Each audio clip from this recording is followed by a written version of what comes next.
कांचन गौरांगी राधे वृंदावनेश्वरी वृषभानुसुते देवी प्रणमामि हरिप्रिये। वाञ्छाकल्पतरुभ्यश्च कृपा सिन्धुभ्य एव च पतितानां पावनेभ्यो वैष्णवेभ्यो नमो नमः। जय श्री कृष्ण चैतन्य प्रभु नित्यानंद श्री अद्वैता गदाधर श्रीवास आदि गौर भक्त वृंद। हरे कृष्णा कृष्णा कृष्णा हरे हरे, हरे राम राम राम हरे हरे। हरे कृष्णा कृष्णा कृष्णा हरे हरे, हरे राम राम राम हरे हरे। हरे कृष्णा कृष्णा कृष्णा हरे हरे, हरे राम राम राम हरे हरे। हरे कृष्णा। सभी भक्तों का आज के जो शनिवार के कार्यक्रम में हार्दिक स्वागत है। मैं अंतर्राष्ट्रीय कृष्ण भावनामृत संघ की तरफ से आपका आभार व्यक्त कर रहा हूँ। हरे कृष्णा। तो the exercise for today Allaram Prabhu. Yes. Shloka recitation and Bhagavad Gita and Sanjay Abraham. Yes. Yes, come, Allaram Prabhu for the Shloka recitation and Bhagavad Gita.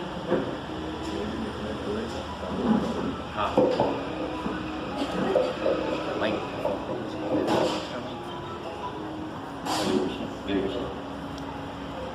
हरे कृष्ण। हरे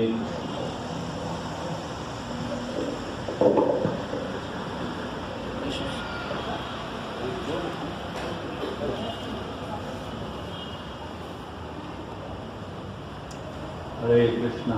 हरे कृष्ण। जय।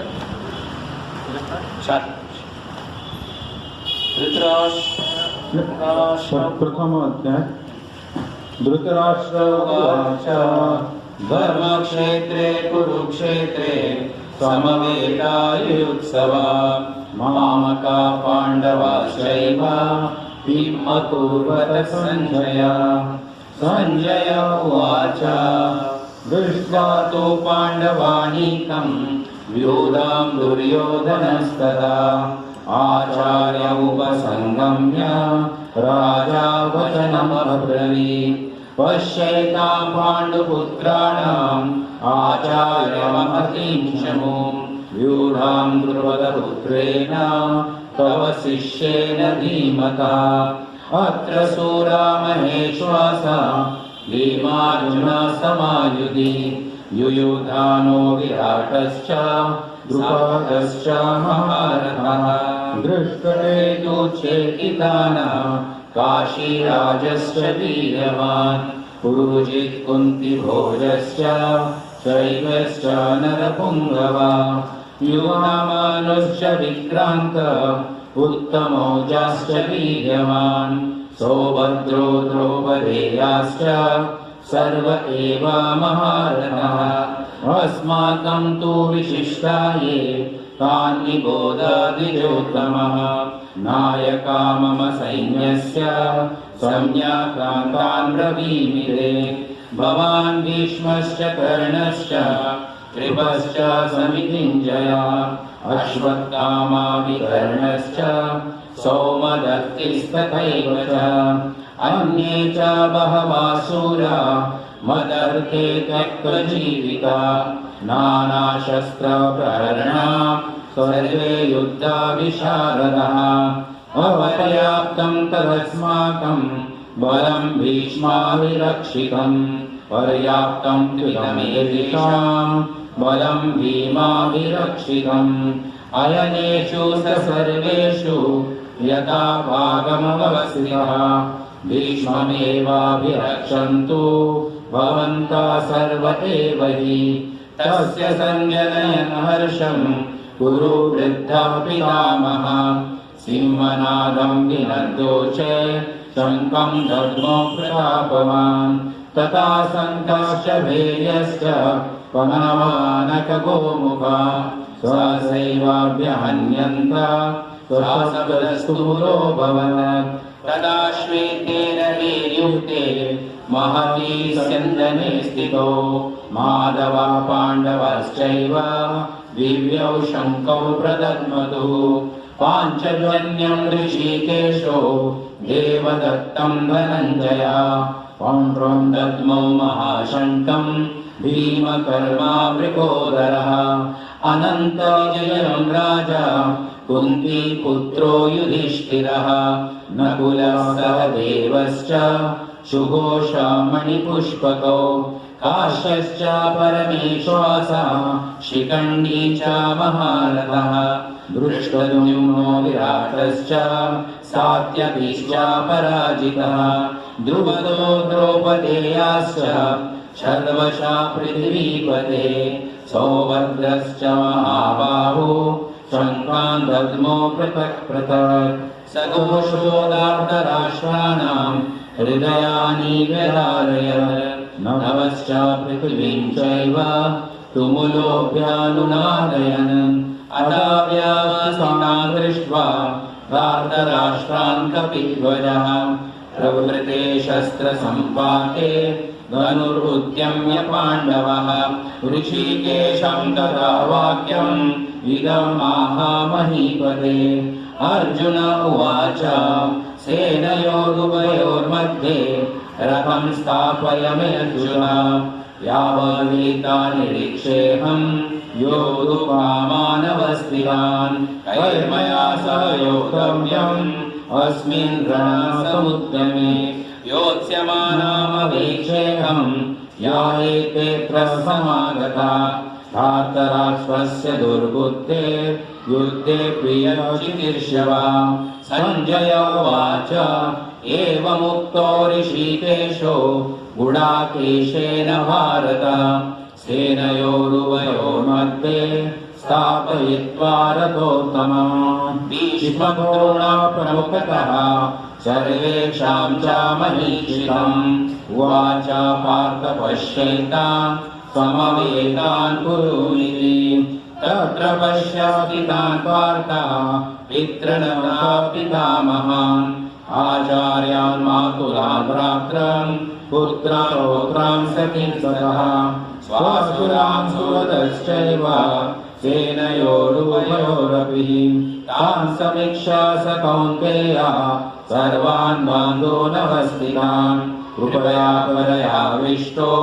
विषेदान्यनमं ब्रवीत् अर्जुन उवाच दृष्ट्वैमां स्वजनं कृष्ण युयुत्सुं समुपस्थितम् सिदन्ति मम गात्राणि मुखं च परिशुष्यति वेपतुश्च शरीरे मे रोमहर्षश्च जायते गाण्डीवं संसते हस्तात् वाक्चैव परिगल्यते न च शक्नोम्यवस्थातुं भ्रमातीव च मे मनः निमित्तानि च पश्यामि विपरीतानि केशवः न च श्रेयोनुपश्यामि हत्वा स्वजनमाहवे न काङ्क्षे विजयं कृष्ण न च राज्यं सुखानि च किं नो राज्येन गोविन्द किं भोगैर्जीवेन वा येषामर्थे काङ्क्षितं नो राज्यं भोगा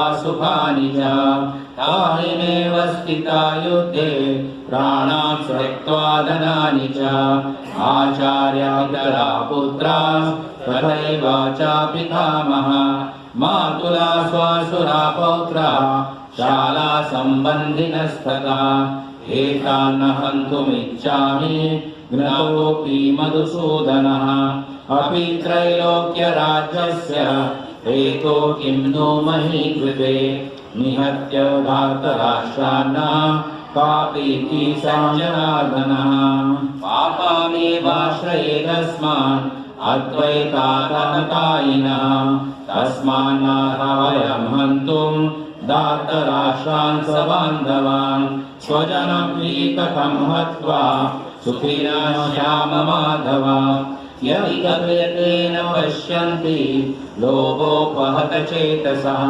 कुलक्षय कृतं दोषं मित्रद्रोहे च पातकं कथं नरणीयमस्माभिः पापादस्मान् निवर्तितुं कुलक्षय कृतं दोषं प्रपश्याद्भिर्जनार्दनः कुलक्षये प्रणश्यन्ति कुलधर्मा सनातनः धर्मे नष्टे कुलं कृष्णम् अधर्मो विभवात्युतः अधर्मो विभवात् कृष्णम् प्रदूषयन्ति कुलस्त्रियः स्त्रीषु दुष्टाषु वार्ष्णेय जायते वर्णशङ्करः शङ्करो नरकायेव कुलज्ञानं कुलस्य च पतन्ति पितरो येषां लुप्तपिण्डोदकार्यः दोषैरेके कुलज्ञानं वर्णशङ्करकारकै उत्सर्जन्ते जातिधर्मा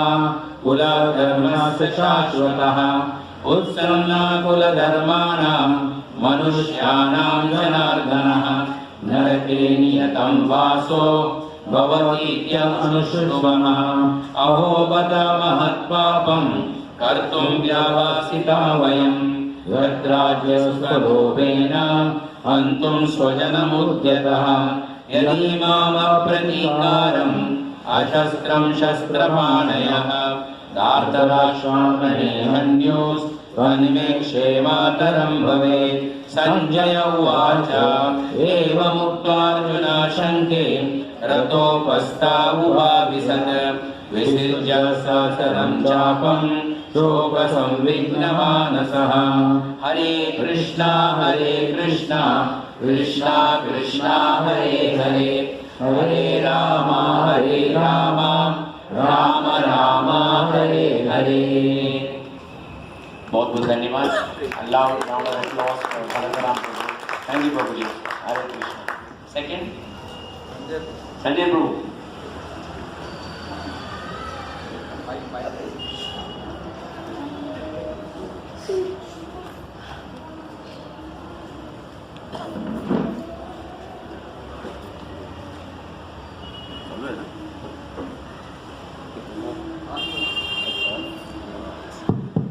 हरे कृष्णा।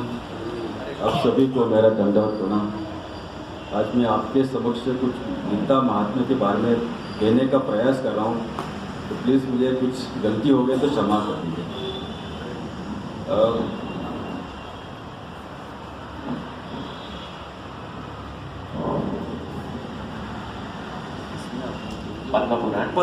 पद्म पुराण में गीता महात्मा के बारे में बताया गया है।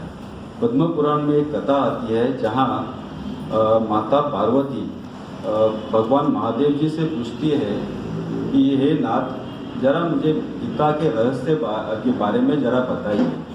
तो महादेव जी बताते हैं कि भगवत गीता और भगवान स्वयं एक ही है, उनमें कोई अंतर नहीं है। और आगे चल के वो भी कथा बताते हैं जहाँ वैकुंठ में माता लक्ष्मी जी और भगवान नारायण के चर्चा में एक कथा आती है। उसके बारे में बताते हैं कि नारायण भी बताते हैं लक्ष्मी जी को कि भगवत गीता और मेरा शरीर एक ही है। जहाँ गीता में पहले 5 अध्याय मेरे मुख समान है, 6 से 15 अध्याय तक 10 अध्याय जो है वो मेरे भुजाओं के समान है। 16वां अध्याय मेरे उदर के समान है और 17 और 18वां अध्याय जो मेरे चरण कमल के प्रति करते हैं। और भगवान आगे यही भी बताते हैं कि अगर कोई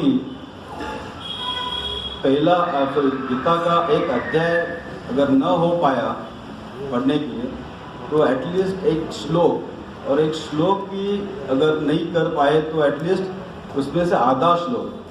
और आगे ये भी बताते हैं अगर उतना भी नहीं कर सके तो एटलीस्ट 1/4 ऑफ दैट, यानी आधे से भी आधा अगर कोई पढ़ने का प्रयास करे तो उसे वैकुंठ धाम आने की शक्ति प्राप्त होती है, जैसे कि सुशर्मा को प्राप्त हुई। तो यहाँ लक्ष्मी जी पूछते हैं, प्रभु है सुशर्मा कौन है? तो उसके बारे में नारायण बताते हैं एक कथा, जहाँ एक सुशर्मा नामक एक ब्राह्मण है, जो ब्राह्मण कुल में जन्म लेके भी उनके जो कृत्य है वो शूद्र से भी नीचे स्तर के होते हैं। वो पाप आश्रय है, वो वेदों का पठन नहीं करते, ऐसा समझे, जो वैदिक मंत्र वगैरह जब भी ना करते हुए वे मांस का भक्षण और मदिरा सेवन करते हैं। तो उनका दिनचर्या कुछ ऐसे होता है कि वो पेड़ों के सूखे हुए पत्ते इकट्ठा करके बाजार में बेचने जाते हैं, और उससे जो धन प्राप्त होता है उस धन का सिर्फ 2 ही कार्यों के लिए यूज करते हैं, जैसे कि मांस भक्षण करना, मदिरा सेवन करना और नशीली चीज़ें का सेवन करना। ऐसे ही करते करते उन्हें एक दिन आश्रम पहुंचते हैं, जहाँ के पेड़ों के टूटे हुए सूखे पत्ते जमा करते हैं, इकट्ठा करते करते वहाँ पे एक सांप उन्हें दंश कर लेता है, और वही उन्हीं का अंत हो जाता है। अंत होने पर एक यमदूत यहाँ आते हैं और उस जीवात्मा को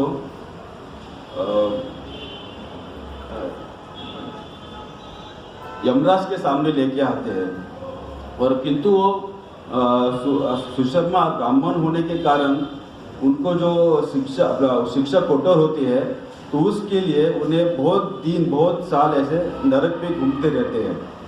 और एक दिन उन्हें भैंस का जन्म प्राप्त होता है, और वो नीचे आके एक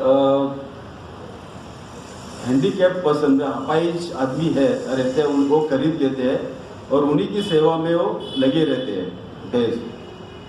तो वो अपाहिज आदमी उन्हें अपने सारा बोझ उस पर लादते चलते, उसका कार्य करते रहते हैं। और एक समय ऐसा आता है कि वो बोझ इतना बढ़ जाता है कि वो भैंस खींच नहीं पाते, और वही रास्ते में बैठ जाते हैं। बैठने पर ऐसा आजू बाजू रास्ते पे आने जाने वाले राहगीर है, वो एक भैंस की स्थिति देख के उनके मन में ऐसा भाव आती है कि उन्हें अपने कुछ शुभ आशीर्वाद देते हैं भैंस को। पुण्य जो कुछ उन्होंने पुण्य कर्म किए होंगे उसका फल उन्हें भैंस को देते हैं। तो उसी समय एक वेश्या वहाँ से गुजरती है, और वो भैंस की स्थिति देख के, उसका हालत देख के उनके मन में क्या प्रतीत होता पता नहीं है, लेकिन वो कहती है कि अगर मैंने कुछ पुण्य कर्म किए होंगे तो उस पुण्य कर्म के फल मैं उस भैंस को अर्पित करती हूँ। ऐसे करके वो निकल जाते अपने काम करने के लिए। और कुछ ही समय अंत समय के बाद वो भैंस अपने प्राण त्याग देती है, और यमदूत उस जीवात्मा को लेके वापिस यमराज के यहाँ आते हैं। तो यमराज के आने के यमराज के सामने वो कहते हैं, जीवात्मा को कहते हैं कि आप और आगे निचले योनि में न जाते हैं, और क्योंकि एक नीचे आपको एक ऐसा पुण्य कर्म, एक व्यक्तियों से पुण्य कर्म मिले हैं जिसका फल हेतु आपको वापस मनुष्य जन्म प्राप्त हो रहा है। तो यहाँ वो जीवात्मा कहते हैं कि यमराज जी, ऐसा किसने ये फल, जिस पुण्य कर्म को इस व्यक्ति कौन है? तो यमराज जी कहते हैं कि वेश्या है जिन्होंने उसका एक पुण्य फल आपको दिया है, श्रम का पुण्य कार्य का फल आपको अर्पित किया है, उस हेतु वो आपसे मनुष्य योनि प्राप्त होती है, और अगले जन्म में मनुष्य जन्म प्राप्त होकर आप ब्राह्मण के घर में आओगे। तो नीचे आने, लेकिन उस समय वो जीवात्मा यमराज जी से कहते हैं कि आप कृपा करें मुझ पर कि उस वेश्या का स्मरण मुझे हमेशा आते रहे, और जो मैं नीचे जाके उनसे मिल सकूं और वो जानकारी प्राप्त कर सकूं। तो यमराज जी ओके मैं ठीक कहते हैं, और वो कुछ दिनों के बाद उनका ब्राह्मण के घर जन्म होता है और वहीं पे आते हैं जहाँ पे उनका भैंस के इसमें जो अंत प्राण छोड़े थे, त्याग किए थे, उसी वहीं पे जगह पे आते हैं और खोज करते करते वो उस वेश्या के ढूंढ लेते हैं। तो वहाँ उस वेश्या के यहाँ जाने के बाद वो प्रथम उन्हें दंडवत प्रणाम करते हैं वेश्या को, और उस समय वो वेश्या कहती है ऐसे आप कृपा करके आप मेरे पैर मत छूइए, क्योंकि मैं इतने कुछ बड़ा काम तो नहीं किया, मैं सब बुरे कर्म करती हूँ और मुझे पता नहीं है कि आप मुझे ऐसे क्यों कर रहे हैं आप और मेरे पैर क्यों छू रहे हैं। तो वहाँ पे वो जीवात्मा ब्राह्मण बताते हैं कि आपने ऐसा कुछ पुण्य काम किया, वो कार्य किया है जिसका फल हेतु मुझे मनुष्य योनि प्राप्त हुई है, कृपा करके मुझे वो बताइए कि वो पुण्य कर्म क्या है जो आपने किया है। तो वेश्या कहती है कि मुझे तो पता नहीं है, क्योंकि मैं तो क्या बोलते हैं बुरे कर्म करते हैं वैसा, लेकिन मेरे घर में एक तोता है, तो तोता हमेशा कुछ ना कुछ संस्कृत में रटते रहता है। वो सुनते सुनते मैं भी वो कंठस्थ से कर लिए, और वो कंठस्थ से करने पर मेरे बुरे कर्म छूट गए। तो वो ब्राह्मण कहते हैं तो मुझे भी जरा उसके बारे में जरा बताइए, कौन से श्लोक वो पठन करते हैं, क्या करते हैं। तो वेश्या उन्हें बोलते हैं कि आप उन्हीं से जाके खुद पूछ सकते हैं। तो आप वो तोते के पास आते हैं। तो तोते को पूछने पर तो तोता अपना पिछले जन्म की कहानी थोड़ा बताते हैं। वो कहते हैं कि मैं गए जन्म में एक ब्राह्मण था, लेकिन मुझमें इतना अहंकार था कि मैं सबको तुच्छ लिखता हूँ, और ऐसे करते करते मेरे पाप बढ़ जाते हैं और अंत में मुझे नरक आते हैं। अंत होने के बाद मैं ऊपर आने के यमदूत लेके आते हैं, और ऐसे ही मैं नरक में भ्रमण करता था। एक दिन मुझे तोता का जन्म प्राप्त होता है, और तोता का जन्म, लेकिन वो बोलते कि तोता का जन्म प्राप्त होने पर मेरे इतने कर्म बुरे थे कि उसी समय मेरे माता पिता जो तोते के रूप में थे उनका अंत होता है। और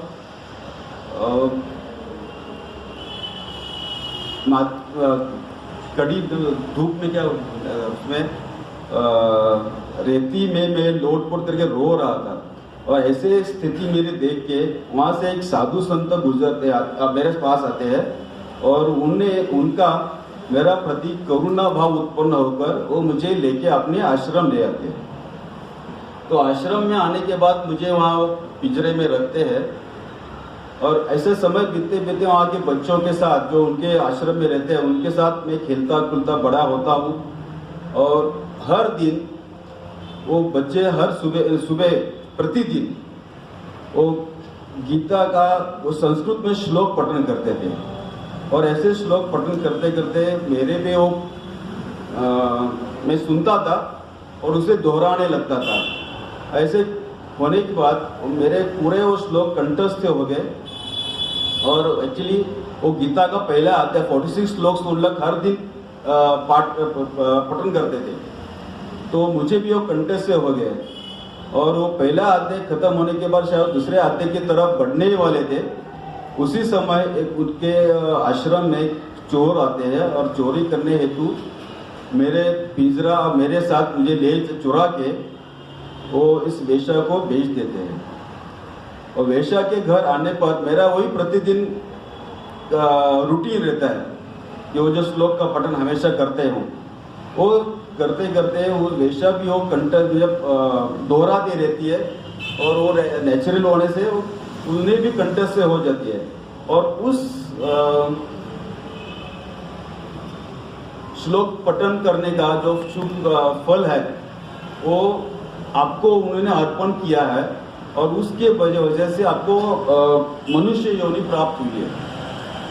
ये सब बातचीत होने पर वो तीनों ऐसे शपथ कर लेते हैं कि कुछ भी हो अंत तक हम इस श्लोकों का पठन करेंगे और फॉलो करते हो रूल। तो करने पर अंतिम समय तक वो अपना वो शपथ कंटिन्यू करते हैं और अंत समय में उनके अंतिम समय में वैकुंठ से विमान आके उन्हें वैकुंठ धाम ले जाते हैं। तो गीता का पहला अध्याय का ये जो महात्म्य है वो आपसे सामने मैंने कहने का प्रयास किया। अगर गलत हुआ है तो मुझे क्षमा कर दीजिए। हरे Krishna. Thank you very much, बहुत बहुत धन्यवाद। Thank you so much, very nice. Someone else? आया नहीं है तो स्लो कर देता हूं।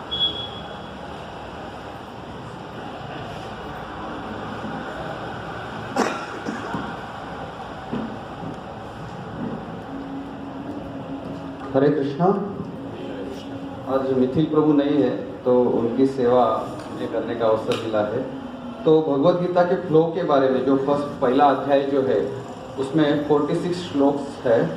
तो वो जो फर्स्ट श्लोका है वो धृतराष्ट्र बोलते हैं और बाद में सेकंड टू 11 श्लोक जो है वो कंपैरिजन है, जो दुर्योधन पूरी दोनों सेना में कंपैरिजन करते हैं कि मेरे साइड में कौन कौन है, पांडवों के साइड में कौन है। तो ये कंपैरिजन वाला जो पार्ट है वो 2 से 11 तक आता है। उसके बाद ये होने के बाद 12 से 19 तक हर एक अपने जो मेन योद्धा है वो शंखनाद करते हैं।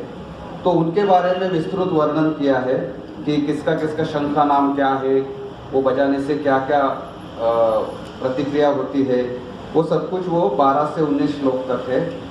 उसके बाद 20 से 27 जो श्लोक है उसमें भगवान अर्जुन का जो रथ है वो दोनों सेनाओं के बीच में लेके जाते हैं और वहाँ पे वो जो दृश्य देख के अर्जुन की प्रतिक्रिया क्या होती है वो 28 से 46 श्लोक में बताया गया। उसे कहा गया है कि विषाद योग, तो अर्जुन विषाद करता है।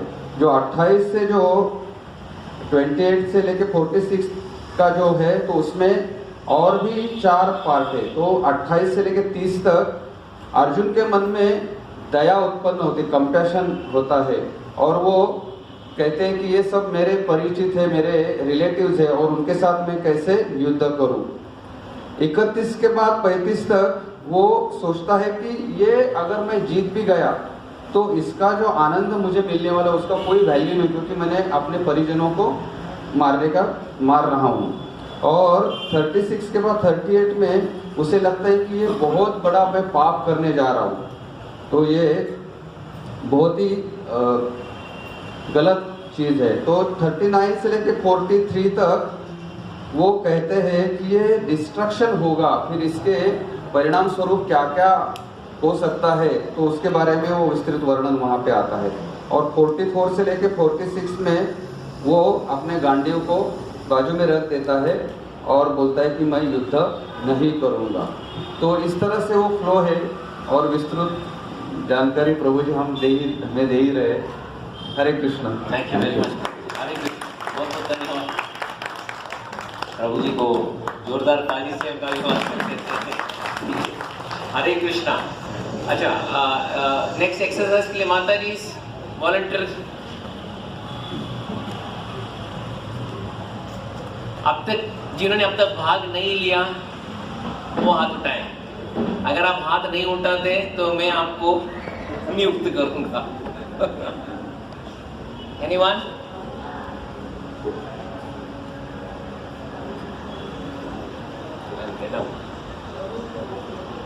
त्रिवेणी माता जी श्लोक एंड ये गीता महात्म्य जो है वो कौन बताएंगे? कविता माता जी। Okay, very nice. और जो श्लोकों की श्रृंखला। Okay, thank you very much. हरे कृष्ण।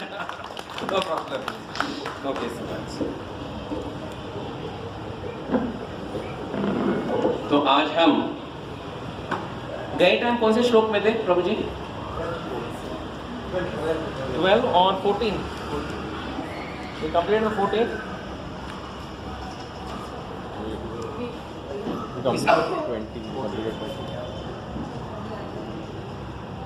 अच्छा प्रभु जी, can you read in Hindi for me?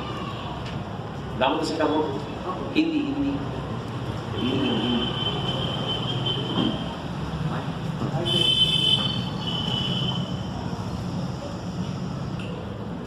कौन सा 12th है प्रभु जी? कौन सा 12वां 12 13 14 14th है। हाँ 14 का एक पढ़ लीजिए। हो गया था 14 हो गया था।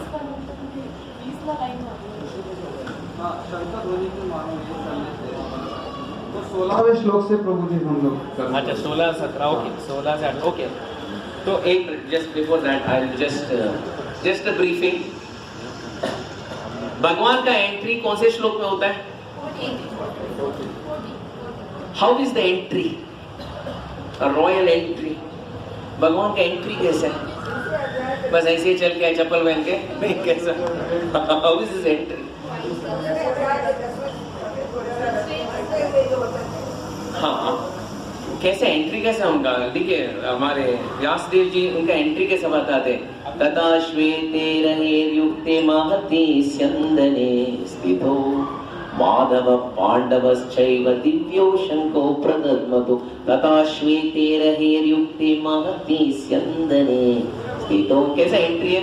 उदाहरण हीरो का एंट्री होता है सीधा ऐसे स्क्रीन में आता है हीरो, नहीं कैमरा कहाँ पे जाता है? गाड़ी आता है और दरवाजा खुलता है और पहला क्या निकलता है? पैर बात, हाँ देन स्लोली ऊपर जाता है। वैसे तथा श्वेते रहेर्युक्ते महति स्यन्दने स्थितो माधव पांडवश्चैव दिव्यो शंको प्रदद्मतो। तथा श्वेते कितने घोड़े? अच्छा नाम पता है? माता जी अपनी होमवर्क करके आगे है, मुझे पता है। अच्छा what are the name of the 4 घोड़ास? पता नहीं, कोई घोड़ा का नाम पता नहीं है। बोलिए माता जी। सैव्य, हाँ सुग्रीव, मेघ पुष्प, बालाहार। हाँ वेरी गुड, तालियां माता जी के लिए। ये घोड़े असली में है कौन? गरुड़। हाँ गरुड़ जी। हाँ क्योंकि असली में गरुड़ जी का स्थिति कहाँ पे रहता है? वो कहाँ पे खड़े रहते हैं? ध्वज में उनका निवास रहता है, लेकिन ध्वज में ऑलरेडी पहले रिजर्व हो गए हैं। कौन है? हनुमान। गरुड़ जी मेरे लिए जगह, तो वो 4 घोड़ों का रूप गरुड़ जी लेते हैं। हाँ एंड दिस सब रेडी है और वहां से शंख ध्वनि हो गई। किसकी? कौन शंख बजाते वहां से?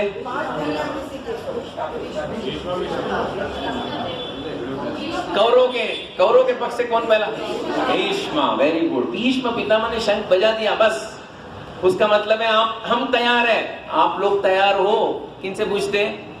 पांडवों से। आप लोग तैयार हो? तो देखिए भीष्म ने शंख बजाया, यानी इसका उत्तर वहां से एक प्रामुख्य व्यक्ति देना चाहिए। या तो युधिष्ठिर देना चाहिए, या तो धृष्टद्युम्न देना चाहिए, या तो कोई एक बड़ा व्यक्ति वहां से देना चाहिए उत्तर, या तो अर्जुन देना चाहिए। लेकिन यहाँ पे उत्तर पहला कौन देता है? हाँ हम तैयार है। कौन?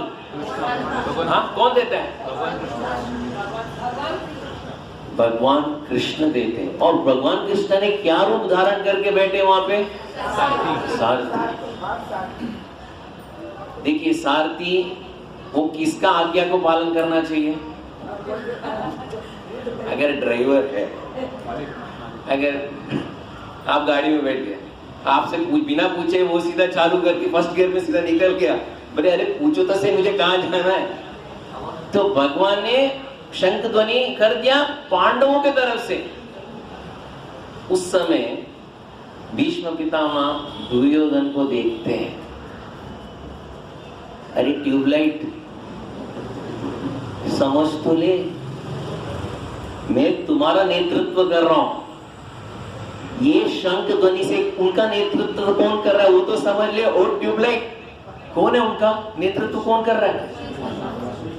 भगवान कृष्ण उनका नेतृत्व कर रहे हैं। यानी इसका मतलब उन्होंने as per the rule, as per the memorandum of understanding उन्होंने क्या बोला था?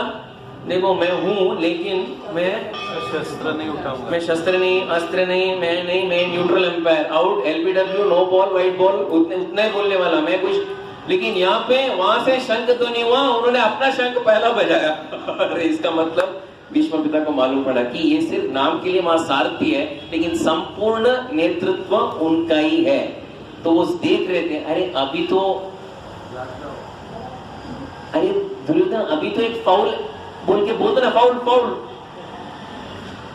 बंद किया जाए, वो सारथियों के ऐसे शंख बजाए। लेकिन दुर्योधन अपनी दुनिया में था, वो सोचा हम तो जीतने ही वाले हैं, हम तो जीतने वाले, क्योंकि हमारे साथ तो भीष्म पितामह है, और कौन चाहिए, हम लोग जीतने वाले, जीत रहे। तो भीष्म पितामह देखते, ओ माय गॉड, ये कितना अज्ञान है, ये बंदे के पास बहुत अज्ञान है। जब आगे भगवान स्वयं रेडी है शंखनाद करके, भीष्म पितामह शंखनाद सुनते ही भगवान का शंख के साथ और भी सब लोग अपना अपना शंख बजाना शुरू करते, लेकिन उनके शंख के साथ दो लोग गरजना शुरू करते। कौन? हनुमान जी और गरुड़ जी। देखिए पताका में हनुमान जी बोले तो वो सिर्फ एक क्या बोलते, पताका में देते ना जय श्री राम, ऐसे एक सिर्फ एक चिन्ह नहीं था, स्वयं हनुमान जी वहां पे खड़े थे। जब वो गरजना शुरू करते और साथ में गरुड़ जी करते, क्या कॉम्बिनेशन होगा, और भगवान का शंख ध्वनि होगा तो क्या ये संपूर्ण पृथ्वी को फाड़कर आकाश में जाएगा, या तो नीचे जो ध्वनि है वो पाताल तक चला जाएगा। उनका वो ध्वनि है, उनका पावर है, वो भगवान भी साथ में। तो उसी समय वो शंख सुनते भीष्म पितामह ने हनुमान लगा दिया। वो रहता है ना, वो कृपया प्रतीक्षा करें, आप कतार में। तो भीष्म पितामह देखिए, लगता है कौरवों को ये एक डायलॉग फिट है, कृपया प्रतीक्षा करें, 18 दिन का समय है, आप सब कतार में। क्योंकि अभी ये शंख बजाए, इसका मतलब है हमारा 1 2 3 होगा। दैट इज व्हाट ही केम। अभी प्रभु जी आगे का श्लोक कौन सा है, आप जरा बता दीजिए। हाँ नहीं, 15वां श्लोक, जरा 15वां जरा पढ़ लीजिए। श्लोक 15। पांडजन्यम ऋषिकेशो देवदत्तं धनंजय पांडो दंदो महाशंख भीमकर्मावृकोदर। भगवान श्री कृष्ण ने अपना पांडजन्य शंख बजाया, अर्जुन ने देवदत्त शंख तथा अतिभोजी एवं अति मानवीय कार्य करने वाले भीम ने पौंड नामक भयंकर शंख बजाया। तात्पर्य, इस श्लोक में भगवान कृष्ण को ऋषिकेश कहा गया है क्योंकि वे ही समस्त इंद्रियों के स्वामी हैं। एक मिनट प्रभु जी, हरे कृष्णा, हरे कृष्णा। वापस वो पहला लाइन बोलिए प्रभु जी। इस श्लोक में भगवान कृष्ण को ऋषिकेश कहा गया है, हाँ, क्योंकि वे ही समस्त इंद्रियों के स्वामी हैं। वो सेकंड लाइन वापस बोलिए। वही समस्त इंद्रियों के स्वामी हैं। वापस बोलिए प्रभु जी। वही समस्त इंद्रियों के स्वामी हैं। हाँ, इसका मतलब क्या है? वही समस्त इंद्रियों के स्वामी है, मतलब वही समस्त इंद्रियों के स्वामी है। इंद्रिय बोले तो क्या प्रभु जी? आप इंद्रिय क्या है? इंद्रिय बोले तो क्या? व्हाट इज इंद्रिय? हाँ, इंद्रिय बोले तो कहा, मैं खड़ा हूं, मेरे इंद्रिय कहां पे है? यहाँ पे एक ब्राउन कुर्ता पहने, एक धोती पहने, अभी इंद्रिय कहां पे है? पंच इंद्रिय क्या है? हाँ, आंख, फिर नाक, ओके, कान, हाँ, फिर त्वचा। ये मेरे इंद्रिय है, ये मेरी इंद्रिय है। इसके स्वामी कौन है? यही भगवान प्रभुपाद बता रहे हैं, यही समस्त इंद्रियों के स्वामी हैं। यही समस्त इंद्रियों के स्वामी है। इसलिए एक बार कभी भी याद रखिए, जब भी आप प्रभुपाद के जो भगवद गीता यथारूप जशी आई तशी एज इट इज पढ़ेंगे, इसमें बहुत बार ये एक चीज बार बार दोहराया जाएगा। क्या पता है? साधक जो है भक्ति के मार्ग में, ये कार्य से दूर रहना चाहिए। डैश क्या है वो? ये कार्य से दूर रहना चाहिए। ये साधक का एक प्रथम लक्षण होना चाहिए। ये कार्य से दूर रहना चाहिए। डैश, व्हाट इज दैट कार्य? इंद्रिय तृप्ति। हाँ, सेंस ग्रेटिफिकेशन। प्रभु जी, सब माता जी ने आंसर दे रहे। कौन बनेगा करोड़पति, कौन बनेगा Krishna? They will win all the prize. प्रभु जी, हाँ, मैं भी ओके, वेरी गुड, ये भी है। हाँ, ये कार्य से दूर रहे। माता जी बोले इंद्र तृप्ति। प्रभु जी, वेरी गुड, अहंकार, हाँ, self satisfaction, okay, sense gratification, इंद्र तृप्ति। प्रभु जी, इसका क्या है उत्तर? वही, राइट। जो माता जी बोलते हैं सही है, ओके, राइट, नो प्रॉब्लम, आप आगे बढ़िए। सही बात। हाँ, कर्ता की भावना, वेरी नाइस। प्रभुपाद हर बार बोलते हैं इंद्र तृप्ति से दूर रहिए। वही क्या प्रभु जी? मेरा शरीर है, मेरा आंख है, मेरा नाक है, मेरा कान है, मेरी त्वचा है, मेरी जीभ है। जो देखना है नहीं देख नहीं सकता हूँ, जो सुनना है सुन नहीं सकता हूँ, जो खाना है खा नहीं सकता हूँ, जो सूंघना है सूंघ नहीं सकता हूँ, जो स्पर्श करना है स्पर्श नहीं कर सकता हूँ। इसमें मुझे क्यों इतना बाधक दे रहे हो आप लोग?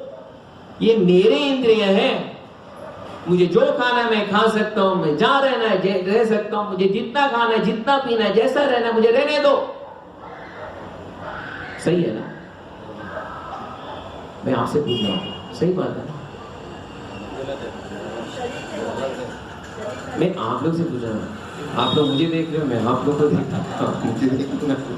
मैं पूछ रहा हूं, ये मेरा आंख है फॉर एग्जाम्पल। आज व्हाट द टाइम 8, अभी कोई तो कौन सा भी सीरियल कुछ है पता नहीं, बजे कौन बनेगा करोड़पति, मुझे कौन बनेगा करोड़पति देख ले, या मुझे कुछ एक क्रिकेट मैच देखने दो, या तो एक नया एक अच्छा पिक्चर आ गया वो देखने दो। आप लोग कौन होते मुझे रोकने वाले? और ये हरे कृष्णा वालों का यही सबसे बड़ा प्रॉब्लम है, ये मत करो, ये मत करो, वो मत करो, वो मत करो, सब में ताला डालते बैठते हो आप लोग, ये मत करो, वो मत करो, वो मत करो, ये मत करो। देखो बाहर की दुनिया सब ताला खोले है, लेकिन देखो हाउ दे आर एंजॉयिंग। और आप लोग सब ताला डाल के देखो, ये नहीं करना, वो नहीं करना, ये नहीं खाना, वो नहीं खाना, ये नहीं पीना, वो नहीं खाना। मैं आप लोग से पूछ रहा हूं,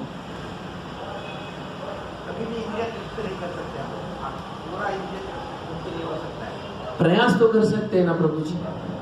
आप बोले पूरा इंद्र तृप्ति नहीं है, लेकिन शायद देखो भाई क्या है, शायद आप लोग को इंद्र तृप्ति करने नहीं आता होगा, लेकिन मुझे तो आता है ना।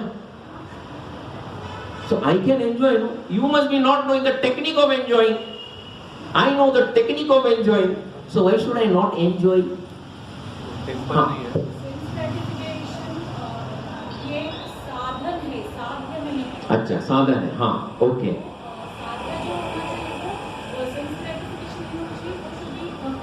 हाँ, ओके।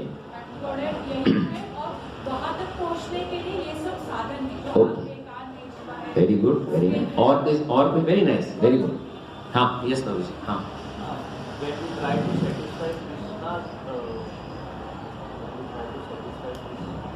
हाँ, कृष्णा सेंसेस, हाँ, हाँ, senses will be satisfied, okay. और किसी का? हाँ, हाँ, हाँ। तो मेरी स्वतंत्रता कुछ नहीं है क्या? तो ये जबरदस्ती हो गया। आप जैसे बोले वैसे करो, मुझे जो देखना है, मुझे जो खाना है, मुझे जैसा रहना है, ये आप होते बोलो मुझे रोकने वाले। जैसे आजकल के लोग बोलते ना, अगर बोले किसी को क्षमा चाहता हूँ माताएं, सिर्फ आप जरा कपड़े जरा ढंग के, आपको क्या है प्रॉब्लम? पैसा मेरा है, मैं जो भी पहनूं, मेरे कपड़े में प्रॉब्लम नहीं है, आपके? हाँ, सब चुप। मैं वही पूछ रहा हूं, हम इंद्र तृप्ति क्यों नहीं करना चाहिए? हमें इंद्र दिया है तृप्ति करने के लिए। और यहां पे भगवान बताते हैं सभी इंद्रियों के स्वामी कौन है?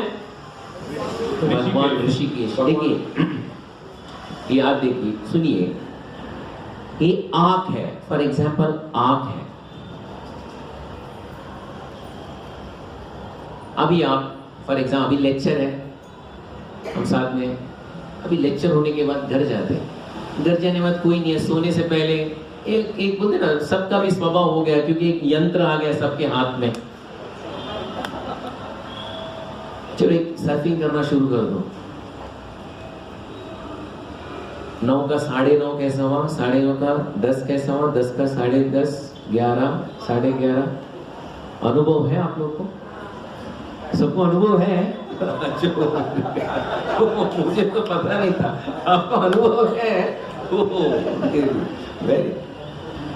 यानी कि आपको आप कितने भी इंद्र तृप्ति के इसमें डाल दीजिएगा, इसका पेट भरता है क्या?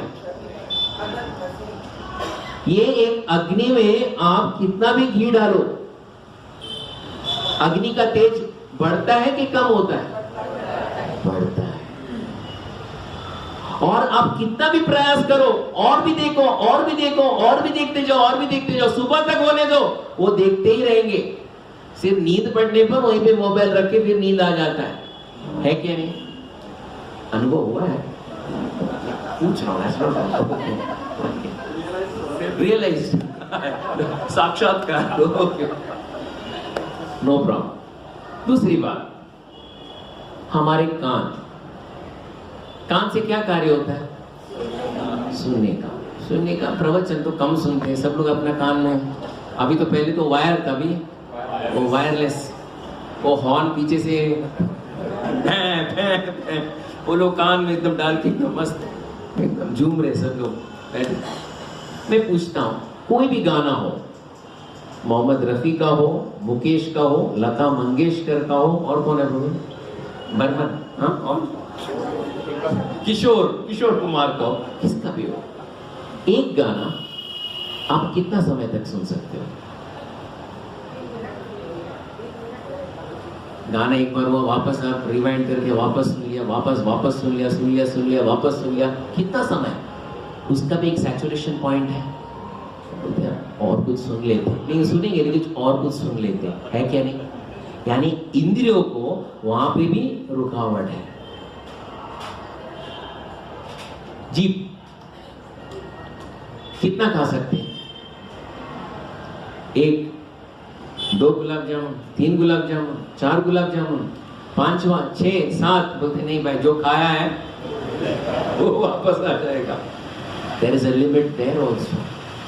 ऐसे ये 5 इंद्रियों को आप जितना भी तृप्ति करने का प्रयास करें, ये तृप्त नहीं होगे। क्यों तृप्त नहीं होगे? क्योंकि ये किनकी अमानत है? भगवान की अमानत है। हम आप कितना भी आप प्रयास करो, it is not possible to satisfy the sense gratification. जितना भी बोलो आप, no, it is not possible.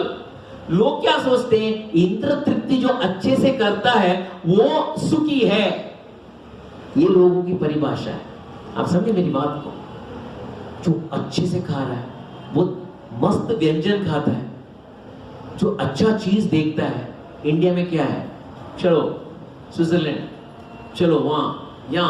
मैं लास्ट टाइम आपको बताया था ना, एक उदाहरण दिया था। वो लोग अपना what is that social media में, Instagram and all this stuff, they put it, Facebook, one is throwing ice on the other, और एक दूसरे के ऊपर बर्फ फेंक रहे हैं। तभी व्यक्ति सोचता है वो तो बर्फ से एक दूसरे के ऊपर कितना प्यार है, और मेरे घर पे बर्फ नहीं गिरता है, मेरे घर पे चप्पल गिरते हैं। ये क्या जीवन है? See how is enjoying? नहीं, प्लीज दूसरों का ये इंद्र तृप्ति देखकर आप विचलित मत हो जाओ, क्योंकि आप भगवत गीता के आधार के अनुसार जाएंगे, व्यक्ति कोई भी क्यों ना हो, वो इंद्र तृप्ति से सुखी प्राप्त नहीं कर सकता। नहीं प्रभु जी, आप जो भी बोलो, लेकिन इंस्टाग्राम में बहुत सुखी दिखाई दे रहे, वो इंस्टाग्राम में ही सुखी दिखाई देंगे, असलियत में सुखी नहीं है। वो हमें भगवान के वाक्यों में हमें पूरा विश्वास होना चाहिए। आगे बढ़ते हैं। सारे जीव उनके भिन्नांश है, अतः जीवों की इंद्रियां भी उनकी इंद्रियों के अंश है। हाँ, जीवों की इंद्रिय भी उनकी अंश है। आगे बढ़ते हैं। हाँ, क्योंकि निर्विशेषवादी जीवों की इंद्रियों का कारण बताने में असमर्थ है, इसलिए वे जीवों को इंद्रिय रहित या निर्विशेष कहने के लिए उत्सुक रहते हैं। भगवान समस्त जीवों के हृदयों में स्थित होकर उनकी इंद्रियों का निर्देशन करते हैं। हाँ, हरे कृष्णा। देखिए, इंद्रियों के बारे में बात करते समय मुझे एक कहानी याद है, बताओ। भ्रातृ महाराज को कितने लोग जानते हैं? भ्रातृ महाराज, ये पहली बार सुन रहा हूँ। कौन है भ्रातृ महाराज? भ्रातृ महाराज को सुने आप लोगों ने नाम? नो, भ्रातृ महाराज नो, नॉट फ्रॉम भारत। वो इस्कॉन के नहीं है पुरातन काल के पुराणों में उनका उल्लेख है। भ्रातृ महाराज सुना है किसी ने नाम? हाँ, कौन? तो भ्रातृहरि बोलते, भ्रातृ महाराज, भ्रातृ राजा भ्रातृ। हाँ, कौन? हाँ हाँ, आप लोग ने विक्रमादित्य का नाम सुने? राजा विक्रमादित्य, वो था ना पहला एक सीरियल आता था, विक्रम और बेताल। आपको याद है? क्योंकि वो बेताल को अपने कंधे में बिठा के बोल विक्रम, सुना है, देखा है आप लोगों ने? उनके बड़े भाई हैं भ्रातृ महाराज। तो क्या है, वो संपूर्ण राज्य के वो बहुत बड़े राजा थे। एक दिन क्या हुआ, भ्रातृ महाराज को ऐसा एक अनुभव हुआ कि दुनिया में,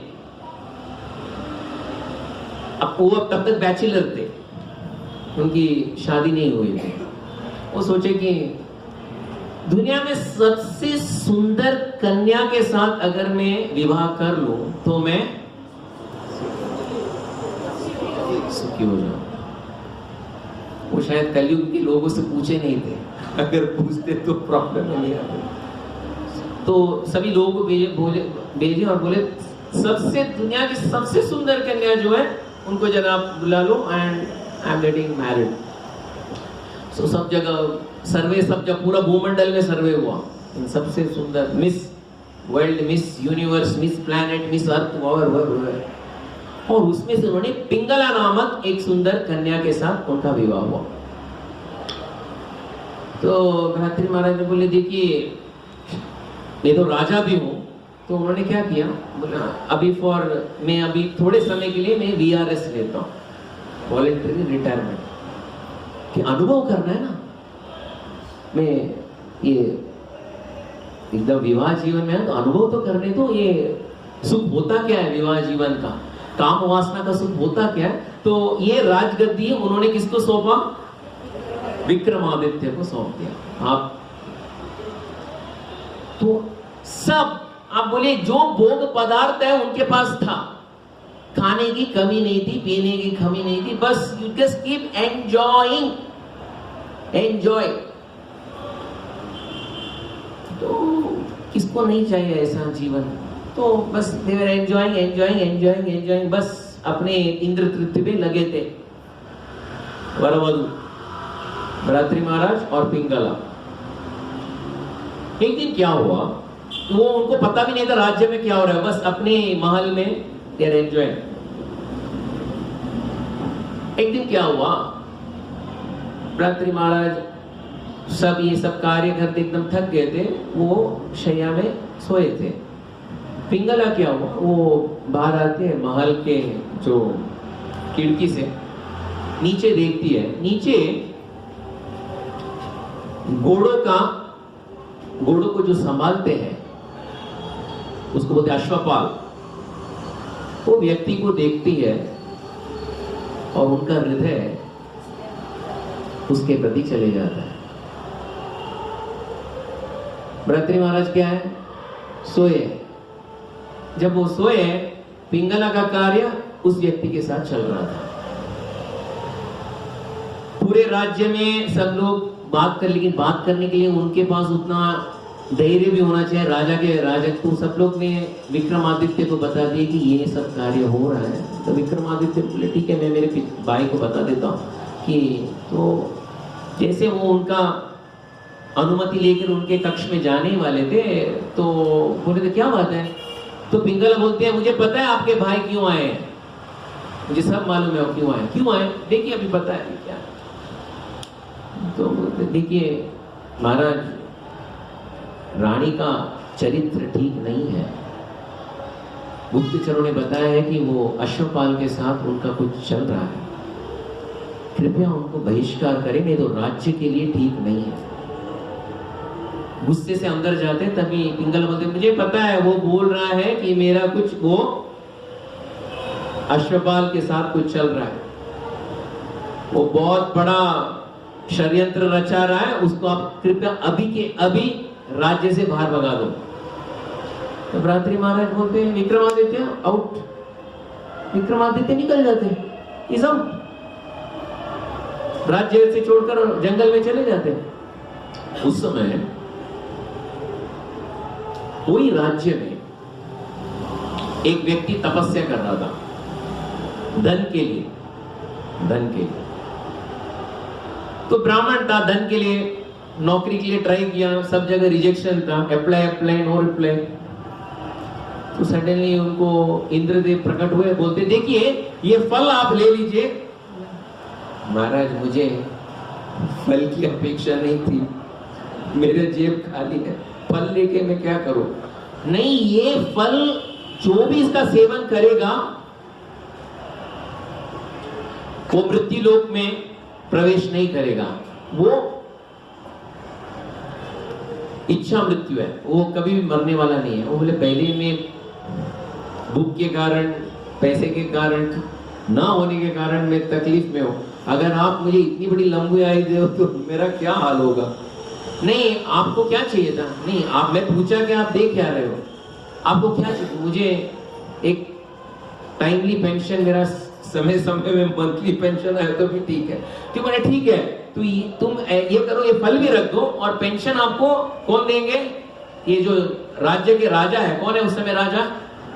भ्रातृमां। वो उनसे जाके, तो अच्छी बात, आइडिया अच्छा है। तो दूसरे दिन ही जाता है, अपना फल लेके जाते, बोलते देखिए ये अमृत फल है महाराज, मैं सोचा मैं तो भिखारी हूँ, ये लेकर भी मैं क्या करूँ, इतना बड़ा लंबी आयु लेके मैं भीखी क्यों मांगू? इसके बदले में आप मुझे तनख्वाह महीने में इतना मेरा देखिए, आप ये आप फल ले लोगे, आप आजीवन, आपको मृत्यु आएगा ही नहीं, क्योंकि इंद्र का ये वाक्य है। तो भ्रातृ महाराज फल देते और ट्रेजरी बेंच को बोलते, फाइनेंस मिनिस्टर को, इनको हर महीने में उनको जितना चाहिए उनको भेज दो, ठीक है, यानी उसका निवारण हो गया।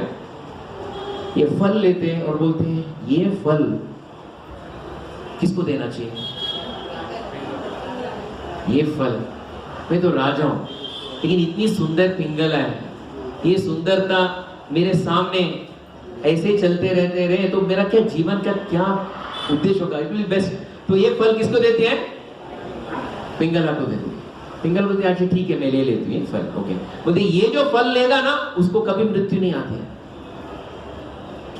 पिंगला सोचती है ये फल लेकर मैं क्या करूं? ये फल में किसको देना चाहिए?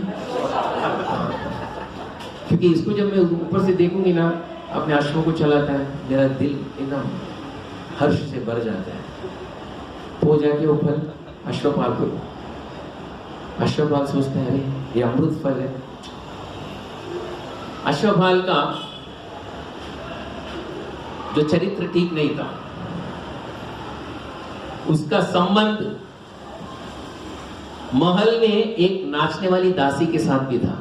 बोला मैं ये फल लेके क्या करूं? ऐसा करूं वो दासी को दे तो अच्छा रहेगा।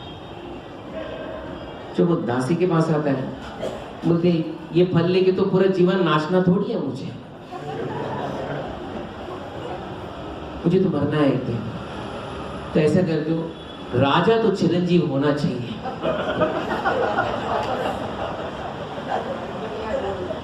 तो ये फल किसको जाना चाहिए? राजा को जाना चाहिए। आगे महाराज ये अमृत फल है, जो ये खाएगा वो चिरंजीव होगा। राजा को आया चक्कर, वो डॉट्स गिनना शुरू कर दिए, ये फल इसके हाथ में कैसे आया? हाँ? बोले ठीक ठीक बताओ, ये फल तुम्हें किसने दिया? महाराज ये अमृत फल है, वो मुझे पता है, दिया किसने? वो एक अश्वपाल है ना, अश्वपाल को बुलाओ, सच्ची सच्ची बताओ, अब भी तलवार से सर उड़ा दूंगा, ये फल तुम्हें किसने दिया? महाराज मुझे पता नहीं, ये अमृत फल है, महारानी ने दिया। ठीक है, नो प्रॉब्लम। सभा यहीं पे समाप्त करते, विराम देते। कल सुबह संपूर्ण राज्य को बुलाते हैं, सब लोग आ जाओ। उतना बोल के पूरा पूरा एकदम टसाटस भर गया था पूरा उनका राज्यसभा। और राज्यसभा भरने के बाद वो ऐलान करते राजा भ्रातृ, देखो इंद्र ने दिया हुआ अमृत फल मेरी सुंदर रानी ने सेवन किया है। जो वो फल का सेवन करता है उसको मृत्यु कभी छूता भी नहीं है। इसका प्रत्यक्ष उदाहरण, लाइव डेमोन्स्ट्रेशन आज सबके सामने होगा। अभी मैं तलवार निकाल रहा हूं और उनका सर भी धड़ से अलग करने वाला हूं, वापस वो सर जुड़ जाएगा।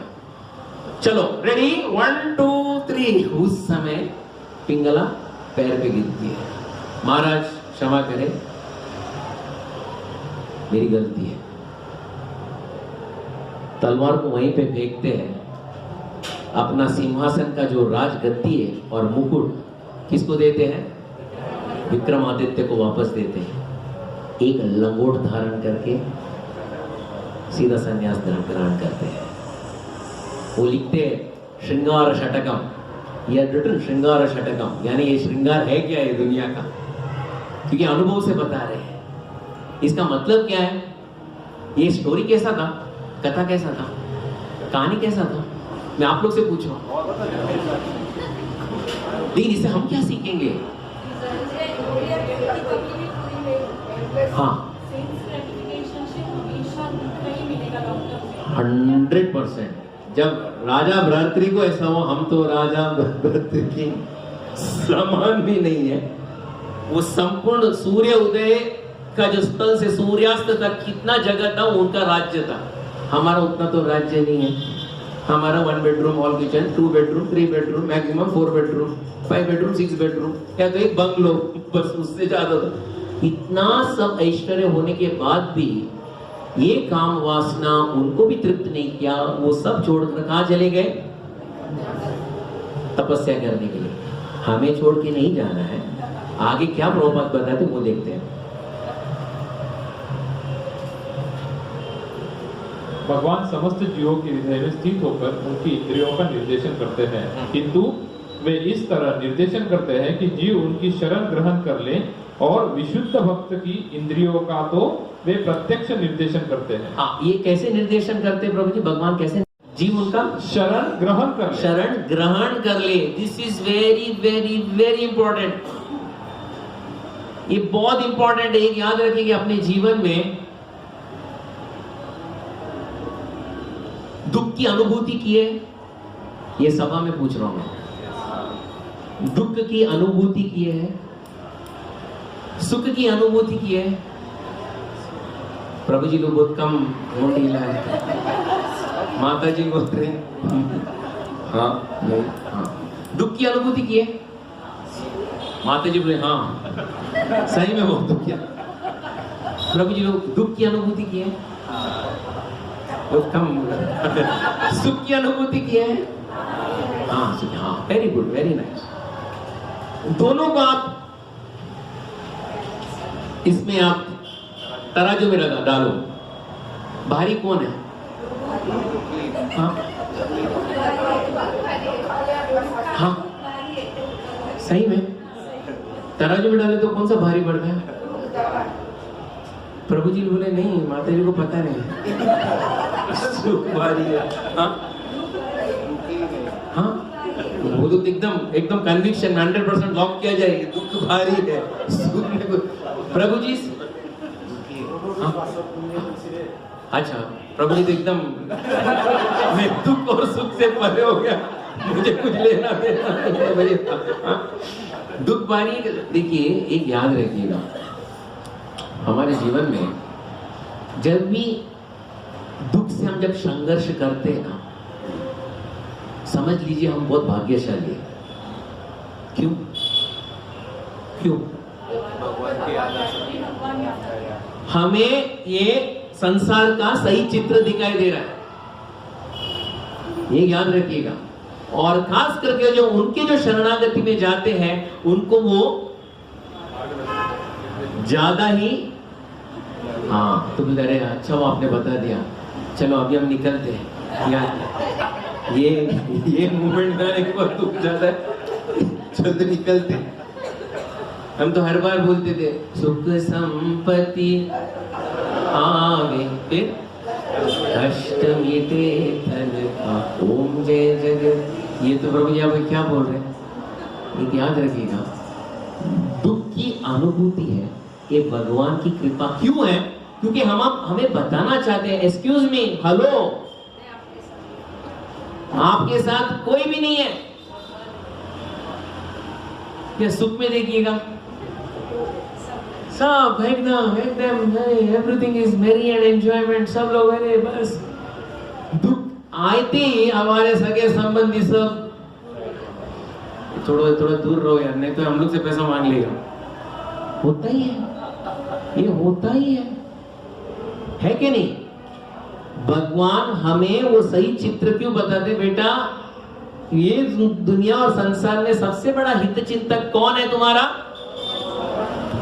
मैं हूं। ये समय में जब तुम मुझे याद करोगे, मेरी शरणागति में आओगे, फिर देखो मैं तुम्हारा रक्षा करूंगा। लोग कितने भी हो, इट इज नॉट इंपॉर्टेंट। सब सुखी है, सभी बाद में डोल बजाते आएंगे, लेकिन जब दुख रहता है सब छोड़ के भाग चले जाएंगे। इसलिए दैट इज वेरी इंपॉर्टेंट। भगवान स्वयं नियंत्रण करते हैं, और खास करके जो उनकी शरणागति लिए उनका नाम लेता है, वो उसका हर कार्य को नियंत्रण में रखते हैं। इसलिए देखिए क्या करते हैं, उनका भक्त का, वो विशुद्ध भक्त की इंद्रियों का तो वे प्रत्यक्ष निर्देशन करते, प्रत्यक्ष, वो कोई रिप्रेजेंटेटिव को नहीं रखते, जरा इसको जरा देख लेना, नो, वो खुद खड़े रहते हैं, चलो देखते हैं इसका, मैं देखता हूं ना, मैं इसको किसी भी तरह ये भौतिक दुनिया के जो आशा आकांक्षा और रुचि से कैसे में निकालना चाहिए। ये रुचि कैसे मालूम है? ये भौतिक दुनिया का रुचि है, हम लोग को भौतिक दुनिया में रुचि है। प्रभु जी है रुचि? प्रभु जी बोल रहे नहीं, आते बोल रहे देखिए भौतिक दुनिया को रुचि कैसे पता है?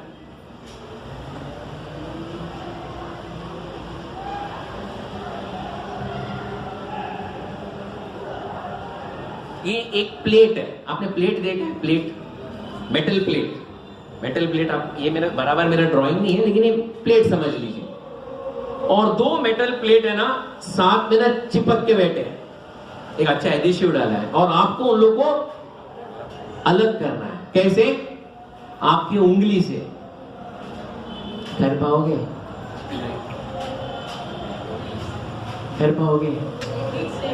हाँ, कर पाओगे? वैसा हमारी इच्छा है भौतिक दुनिया में।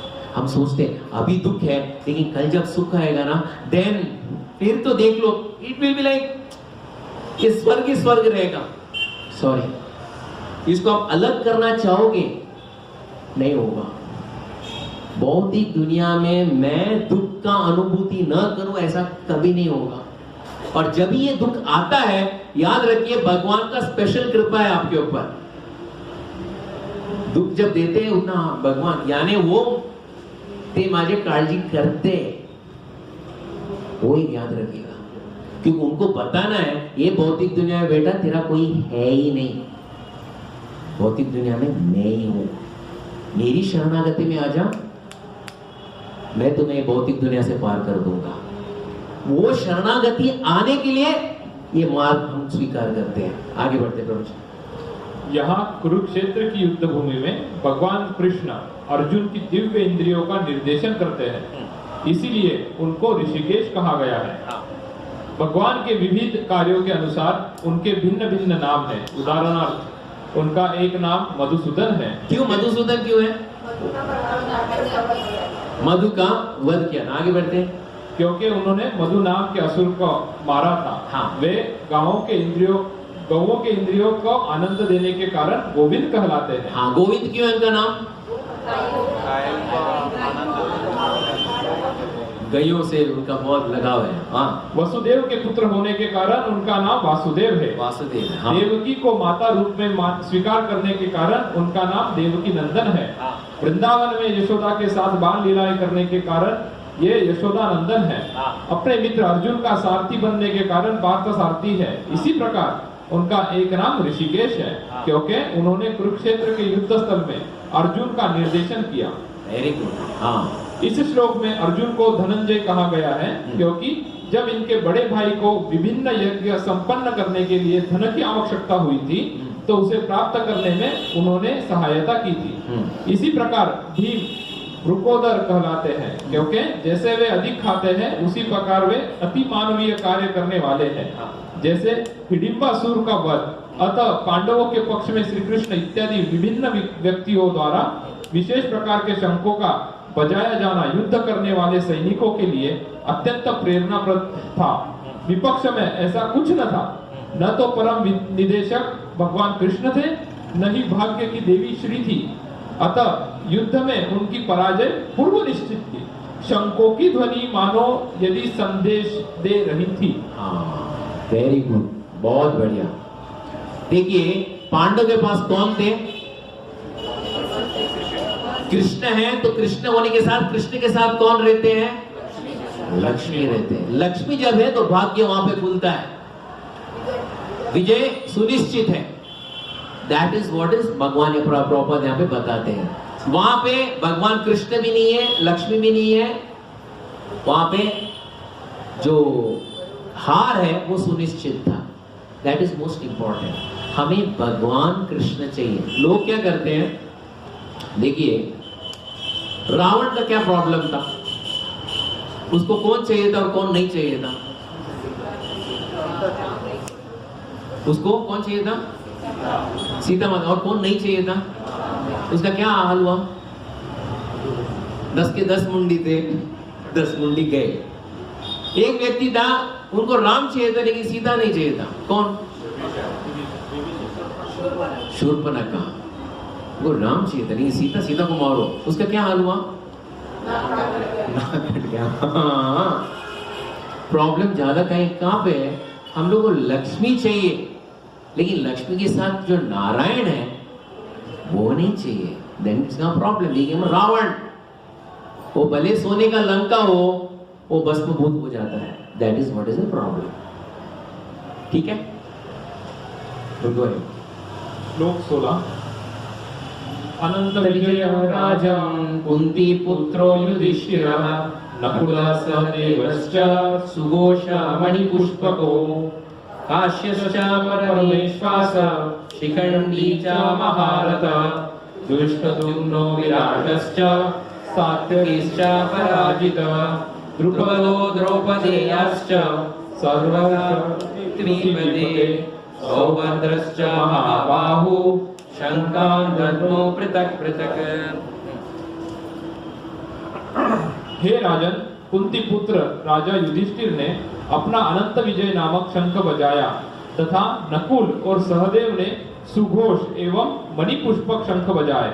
महान धनुर्धर काशी राजा, परम योद्धा शिखंडी, दुष्टद्युम्न, विराट, अजेय सात्यकी, द्रुपद, द्रौपदी के पुत्र तथा सुभद्रा के महाबाहु पुत्र आदि सबों ने अपने अपने शंख बजाए। तात्पर्य: संजय ने राजा धृतराष्ट्र को अत्यंत चतुराई से यह बताया कि पांडु के पुत्रों को धोखा देने तथा राज सिंहासन पर अपने पुत्रों को आसीन कराने की यह अविवेकपूर्ण नीति श्लाघनीय नहीं थी। लक्षणों के पहले से ही यही सूचित हो रहा था कि इस महायुद्ध में सारा कुरुवंश मारा जाएगा। भीष्म पितामह से लेकर अभिमन्यु तथा अन्य पौत्रों तक विश्व के अनेक देशों के राजाओं समेत उपस्थित सारे के सारे लोगों का विनाश निश्चित था। यह सारी दुर्घटना राजा धृतराष्ट्र के कारण होने जा रही थी, क्योंकि उसने अपने पुत्रों को कुनीति का प्रोत्साहन दिया था। Very good. देखिए पहला श्लोक है ना, वो धृतराष्ट्रवाचा धर्मक्षेत्रे कुरुक्षेत्रे समवेता युयुत्सवा, फिर क्या वापस मामका पांडवश्चैव किम अकुर्वत संजय। ये वर्ड जो है ना मामका, मेरे बच्चों का क्या है वो बताओ। धृतराष्ट्र 5000 साल का नहीं, आज भी देखो ना राजनीति में, देखो ना मेरे बाद ये पद में कौन बैठने वाला है, मेरा बेटा, वही बैठना चाहिए, वही चलाना चाहिए। जैसा मैं लूट रहा था वो भी ऐसे ही लूटते रहना चाहिए। यही है उनका यही है। दिस इज व्हाट, ये अटैचमेंट जो है, भले बेटा कुछ भी निकला लेकिन बेटा किसका है, मेरा है। चोर भी निकला लेकिन बेटा किसका है, बेटा मेरा है। चोर है लेकिन उतना बुरा चोर भी नहीं है, छोटा चोर है लेकिन चोर, लेकिन मेरा बेटा। ये है मामा का, इसको काटना बहुत इंपॉर्टेंट है। अटैचमेंट, ओह माय गॉड, बहुत डिफिकल्ट है। सिर्फ भक्ति के मार्ग से काट सकते हैं। अगर अटैचमेंट होकर अगर हम ये देह को त्याग करें तो हमारा क्या हाल होगा माताएं। मुझे यहाँ पे कौन सा अच्छा बिल्डिंग कहाँ पे, यहाँ पे वसंत विहार में, any good building, very big building, all buildings are good, no problem, I have no problem Vasant Vihar, एक सबसे अच्छा building, and I am in the 28th floor, entire floor वो मेरा ही फ्लोर, और सडनली मृत्यु आ गया।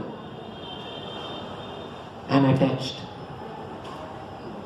कहाँ जाऊंगा, स्वर्ग में, वैकुंठ में, गोलोक में, वापस कहाँ पे आऊंगा।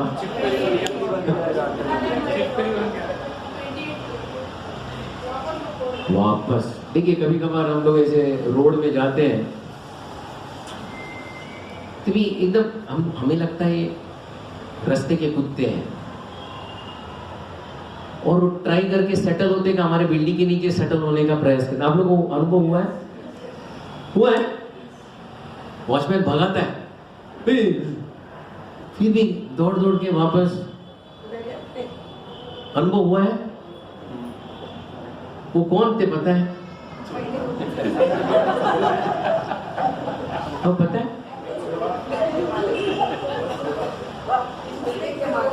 आप लोगों को पता है? नहीं, मेरे को ये ताजुब है, आप लोगों को पता भी हो कौन है? 100%। इसलिए प्रभुपाद बताते, भगवान बताते, ये जो आसक्ति है इसे तोड़ना। मैं सिर्फ परिवार के बारे में, बिल्डिंग के बारे में, आप और बढ़ाते जाइए, बिजनेस के बारे में, पैसों के बारे में, अपने सोशल स्टेटस के बारे में। ये अटैचमेंट इतना बड़ा है। अपने शरीर के बारे में, शरीर को हर बार, अब देखो लोगों, हाँ कैसे भी वो यंग दिखना है। हाँ, एक बुजुर्ग को बता दे आप बहुत यंग दिख रहे हो, इतना खुश हो जाता है। दुनिया में आप ही एक बताए मैं यंग दिख रहा हूँ, नहीं तो सब लोग मुझे अंकल अंकल अंकल अंकल ही बोलते जा रहे। हाँ, all are so attached to that body, ये शरीर, ये पैसा, ये। लेकिन इससे कट होना उतना आसान है, भक्ति के मार्ग से हम काट सकते हैं। लेकिन देखिए ना, कि हमारी परिस्थिति क्या है। हम जो परिस्थिति में हम है, कितना दिन रह सकते हैं, कोई बता सकते हैं? कोई गारंटी है किसके पास? कितना दिन रह सकते हैं? कितना दिन? कितना दिन माता है? 50। हम 50 साल तक गए। हमारी कितनी आयु है? हाँ, वही मैं पूछ रहा हूँ, हमारा कितना आयु है हमें पता है? Any time. और वो परिस्थिति में अगर ये सब अटैचमेंट होगा तो हमारा क्या अवस्था होगा? क्या अवस्था है हमारा? ये अटैचमेंट, अरे बच्चों को, और क्या है, पौत्रों को, बच्चे के बच्चों को, और बहुत सारा रहता है, अटैचमेंट बहुत रहता है। ये मेरा है, मैंने बनाया, मैंने इतने लोगों को पाला है, मैं कर रहा हूं सब कुछ, मैं दैट अटैचमेंट। देखिए राजनीति में 90, 80, 90, 100 तक भी लोगों को राज्यसभा लोकसभा में इतनी आसक्ति है, कैसे भी और एक टिकट मिला तो एक पैर खबर में और एक पैर सांसद में भी रखने के लिए पीछे हटने वाले नहीं है, क्योंकि वो आसक्ति है, वो आसक्ति है, उसको छोड़ना उतना आसान है, वो छूट जाएगा। अगर हम भक्ति उतना तीव्रता से करेंगे तभी वो छूटेगा। इसलिए कहा जाता है हमें बाहर जाने की जरूरत नहीं है, हमें भगवान का नाम की संख्या को बढ़ाना चाहिए। जब हम वो बढ़ाते हैं तब ये आसक्ति, हमें कुछ ज्यादा कुछ करने की जरूरत नहीं है, भगवान के प्रति आसक्ति बढ़ाए तभी ये सब भौतिक दुनिया के प्रति जो भी आसक्ति है वो आपो आप कम होते जाएंगे। जैसे वो पहले के वर्ष में बताया ना, भगवान जो भगवान का शरण में आता है भगवान खुद पकड़ लेते हैं, चलो अभी मैं देखता हूँ, तेरे को रुचि कम कराना है ना, अच्छा चलो घर पे जा, सब तेरे को 4 गाली देंगे ना, तभी आपो आप रुचि कम हो जाती है। पूरा दिन मेहनत कर रहा हूँ, ये सुनने के लिए मेहनत नहीं, तुम कुछ नहीं कर रहे हो, इतना जीवन में दिया नहीं, कुछ नहीं, you are not doing anything. ये भौतिक दुनिया है। 99 अच्छा करो, 99 तो एक गलती तो होना ही है कि नहीं? फिर लोगों का क्या स्वभाव है पता है? एक 99 अच्छा किया ना, वो कभी बोलता है कोई? वो तो करना ही चाहिए तो 99, लेकिन ये एक गलती क्यों किया? एक गलती क्यों किया? मैंने कौन सा पाप किया? नहीं, ये गलती सबसे बड़ा गलती था। ये दैट इज भौतिक दुनिया है। भगवान के प्रति जब आप भक्ति करोगे, आप उनके प्रति 99 अपराध करो, लेकिन 1% भक्ति एकदम सिंसियरली प्रामाणिकता से करो, वो 99 अपराध तो भूल जाएंगे, एक कार्य किए ना उसको याद रखेंगे। That is important, that is important. आगे बढ़ते प्रभु जी। श्लोक नंबर 19। सघोषो धास्तराष्ट्राणां हृदयानि व्यदारयत नवश्च पृथिवीं चैव तुमुलोऽभ्यारुनादयन्। इन विभिन्न शंखों की ध्वनि कोलाहल पूर्ण बन गई, जो आकाश तथा पृथ्वी को शब्दायमान करती हुई धृतराष्ट्र के पुत्रों के हृदयों को विदीर्ण करने लगी। हाँ, वापस बोलिए प्रभु जी। इन विभिन्न शंखों की ध्वनि कोलाहल पूर्ण बन गई, जो आकाश तथा पृथ्वी को शब्दायमान करती हुई धृतराष्ट्र के पुत्रों के हृदयों को विदीर्ण करने लगी। ये सिर्फ शंखों की ध्वनि नहीं थी, शंखों के ध्वनि के साथ और क्या ध्वनि थी? भगवान के 2 परम भक्त लोग अपना ध्वनि भी किए थे। कौन? हनुमान जी और गरुड़ अश्व के रूप में। वो जब ध्वनि एकदम संपूर्ण पूरे आकाश में गूंज उठा, तभी क्या हुआ? धृतराष्ट्र के बच्चे और पूरे कौरव परिवार का विदीर्ण हुआ। उतना संक्षेप में नहीं बताया गया। कई लोग को माइल्ड हार्ट अटैक, कई लोगों को मैसिव हार्ट अटैक, कई लोगों को कार्डियक अरेस्ट, और कई लोग वहीं पे मारे गए। और जो प्राणी जो थे, पशु तो थे, उन्होंने क्या किया? उनका पेट साफ हो गया। जो प्राणी के पीछे जो खड़े थे वो तो वहीं पे हालत खराब होगा। That is what is. ये भगवान की महिमा है। आगे बढ़ते हैं। तात्पर्य, जब भीष्म तथा दुर्योधन के पक्ष के अन्य वीरों ने अपने अपने शंख बजाए तो पांडवों के हृदय विदीर्ण नहीं हुए। ऐसी घटनाओं का वर्णन नहीं मिलता, किंतु इस विशिष्ट श्लोक में कहा गया है कि पांडव पक्ष के शंखनाद से धृतराष्ट्र के पुत्रों के हृदय विदीर्ण हो गए। इसका कारण स्वयं पांडव और भगवान कृष्ण में उनका विश्वास है। ये प्रभु जी वापस 2 बार नहीं 3 बार दोहराइए। इसका कारण स्वयं पांडव और भगवान कृष्ण में उनका विश्वास है। वापस उसका कारण स्वयं पांडव और भगवान श्री कृष्ण में उनका विश्वास है। हाँ, ये जो लाइन है पांडवों के लिए है, लेकिन इसके साथ साथ किसको लागू है? हम सब के ऊपर, भगवान कृष्ण के ऊपर विश्वास में होना। और last line we will end it today. What is the last line प्रभु? परमेश्वर ठीक है, लास्ट लाइन में माया रोक देता है। मैं चलो नहीं ये नहीं wait you take this, that is very important, that is the highlight of the परमेश्वर की शरण ग्रहण करने वाले को किसी प्रकार का भय नहीं रह जाता, चाहे वह कितने ही विपत्ति में क्यों ना हो। हाँ, वापस बोलिए प्रभु जी, चाहिए तो ये माइक ले लीजिए। परमेश्वर की शरण ग्रहण करने वाले को किसी प्रकार का भय नहीं रह जाता, चाहे वह कितनी ही विपत्ति में क्यों ना हो। हाँ, वापस बोलिए प्रभु जी। परमेश्वर की शरण ग्रहण करने वाले को किसका शरण ग्रहण करने का? उससे क्या होता है? शरण ग्रहण करने वाले को किसी प्रकार का भय नहीं रहता। हाँ, किसी प्रकार का भय नहीं रहता। सबके हृदय में भय है?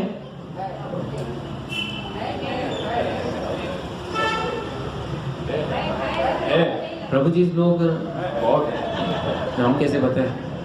नहीं है। माताएं बोलते हाँ है बहुत है। हाँ, सभी प्रकार के भय। हाँ, वापस बोलिए प्रभु जी। जो परमेश्वर की शरण ग्रहण करने वाले को किसी प्रकार का भय नहीं रह जाता। हाँ, आगे। चाहे वह कितनी ही विपत्ति में क्यों ना हो। वेरी गुड, ये बहुत इंपॉर्टेंट। आज का क्लास का पूरा सार यही है। भय सबके हृदय के अंदर है। अगर मेरा धंधा घाटे में जाए तो, अगर मेरे पास पैसे चले गए तो, मेरे आसपास के संबंधी मर गए तो, अगर मैं मर गया तो, है क्या नहीं? अगर हम साउथ बॉम्बे से विरार चले गए तो, विरार से हम गुजरात चले गए तो, हाँ, हम बड़े सोसाइटी से छोटे सोसाइटी में चले गए तो, अगर हमारे बच्चे अगर गलत मार्ग में चले गए तो, परिवार अगर गलत मार्ग में चला गया तो, देखिए इसका प्रश्न कितना है, आप कितना भी प्रश्न पूछ सकते हैं। भय है क्या नहीं? भय 100% है, लेकिन भय के लिए एक ही सॉल्यूशन है। क्या है?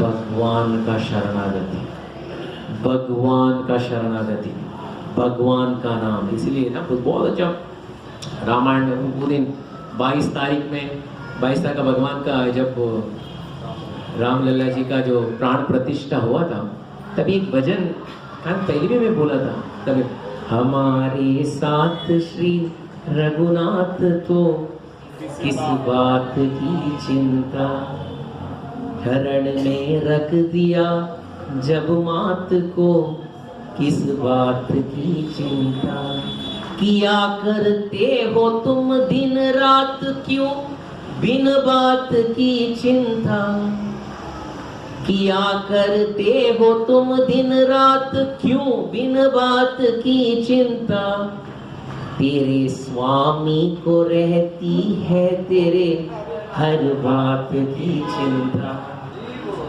तेरे स्वामी को रहती है तेरे हर बात की चिंता, न खाने की न पीने की न मरने की न जीने की, न खाने की न पीने की न मरने की न जीने की, रहे हर श्वास में भगवान के प्रिय नाम की चिंता, हमारे साथ श्री रघुनाथ तो किस बात की चिंता।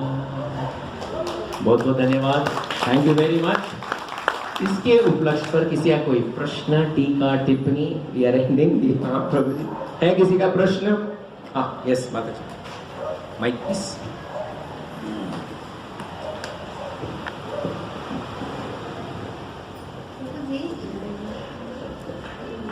लेक्चर में आप बोल रहे थे कि कौरवों का तरफ देखा तो कौरवों के तरफ से देख के फिर पल के झटका लगा तो भीष्म पितामह को पता चल गया कि इसका मरने है। लेकिन कृपाचार्य अश्वत्थामा वो तो बच गए थे। हाँ हाँ, फॉर एग्जाम्पल ये अच्छा प्रश्न पूछा आपने, लेकिन कृपाचार्य और अश्वत्थामा वो लोग बच गए। भगवान को उन लोग से कुछ कार्य करवाना था, खास करके अश्वत्थामा से उनको ब्रह्मास्त्र छोड़ना था। किसके गर्भ में? उत्तरा के गर्भ, ताकि परीक्षित को वापस वो बचाएं। वहां पे भगवान को वो कार्य करना था। फिर वो अश्वत्थामा को छोड़ते, कृपाचार्य फिर युधिष्ठिर महाराज का राज्य अभिषेक में कृपाचार्य रहते हैं। वो उनके कुल गुरु थे, क्योंकि दुर्योधन था इसलिए उनके पक्ष में थे, लेकिन अंदर के अंदर वो लोग पांडवों के साथ ही थे। लेकिन भगवान को दिखाना था कि मैं होते हुए पांडवों का बाल बाका कोई नहीं कर सकता, कोई भी कितना भी बड़ा व्यक्ति क्यों ना हो। और जिनको को रखना था उन्हें रख लिया, किनको निकालना था उन्होंने निकाल दिया। I hope you understand what I am saying. और किसी का? एनीवन? हाँ,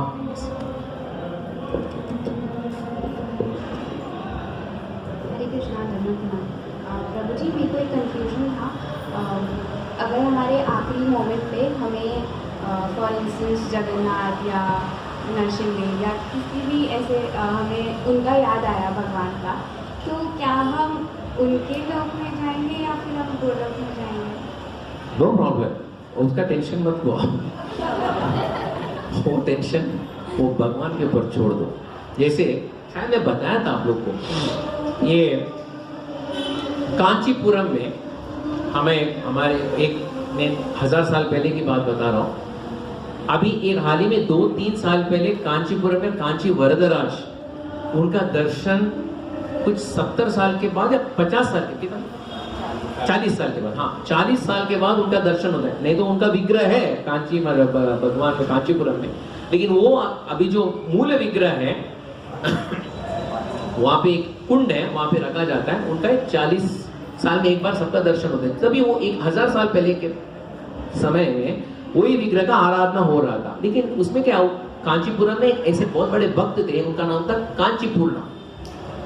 तो रोज वो एक चामर सेवा करते थे भगवान को, शाम के समय चामर सेवा। और जब वो चामर सेवा करते थे, भगवान उनसे वार्तालाप करते थे।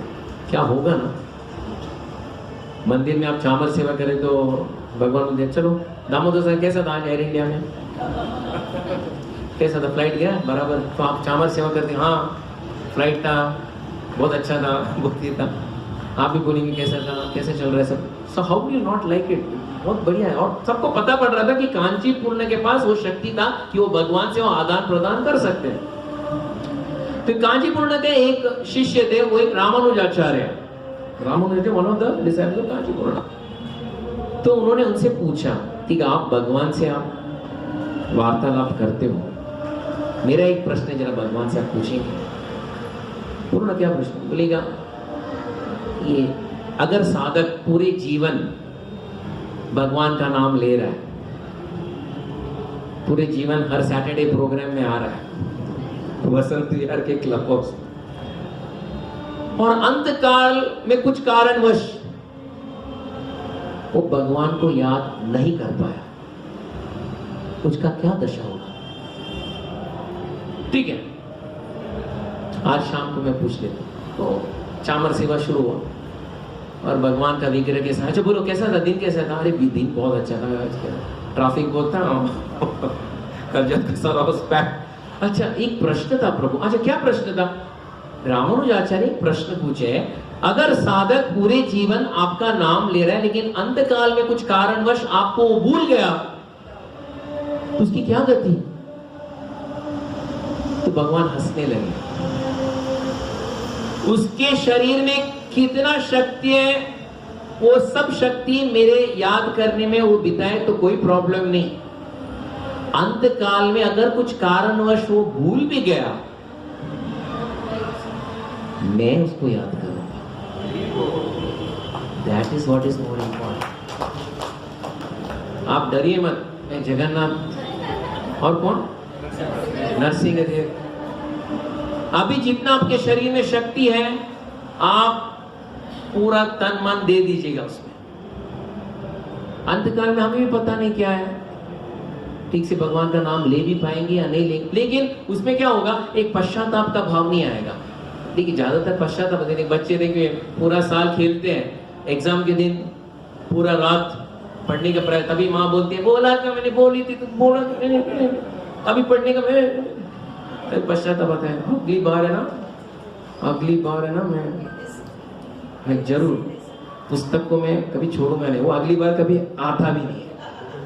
उसी तरह हमारे जीवन में ये पश्चाताप नहीं आना चाहिए, शरीर मनुष्य। इसलिए आपका प्रश्न अच्छा है, आपको ये दुख लग रहा है कि डर लग रहा है कि अगर मैं भूल गए, आपको टेंशन है, आपको याद करने वाले हैं, हमें प्रयास करना है।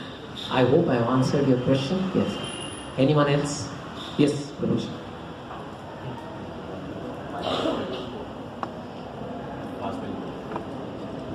Will take this? हाँ, हरे कृष्ण। जैसे हमने गीता के श्लोक में पदपुर में पढ़ा कि जो शरणागत होता है उसके इंद्रियों को भगवान कंट्रोल करते हैं, बट अगर कोई 1% या 2% शरणागत है तो उसका भी कंट्रोल करते हैं कि 100? हाँ, वो जो 1% 2% वो 1% 2% कंट्रोल ये तामाम प्रपद्यन्ते ताम तथैव भजाम्यहम्। लेकिन उनका कंट्रोल और हमारा कंट्रोल में जमीन आसमान का अंतर है। आप समझे मेरी बात को? बलि का नाम सुना है ना आपने? राजा बलि के सामने एक छोटा सा बट्टू वामन देव जाते हैं भिक्षुक के रूप में। क्या चाहिए आपको? मुझे एक 3 पग जमीन मुझे है। कितना 3 पग? मेरा साइज? नहीं, मेरा साइज। इतना आपने कोचिंग क्लास में गए नहीं, कैसा मांगने के लिए तो आता नहीं। आप जाइए वापस सोच के आइए कि नहीं, मुझे 3 पग जमीन, I am happy, self satisfied, आत्मनिर्भर, आत्मतृप्त, मुझे और कुछ नहीं चाहिए। नहीं, और कुछ चाहिए, राज्य चाहिए, 1 bedroom hall kitchen, 2 bedroom hall kitchen, 5 bedroom hall kitchen, जो चाहिए नहीं, 3 पग जमीन मेरे जो पद के समान जितना है। वो जल लेते और अर्पण करते हैं।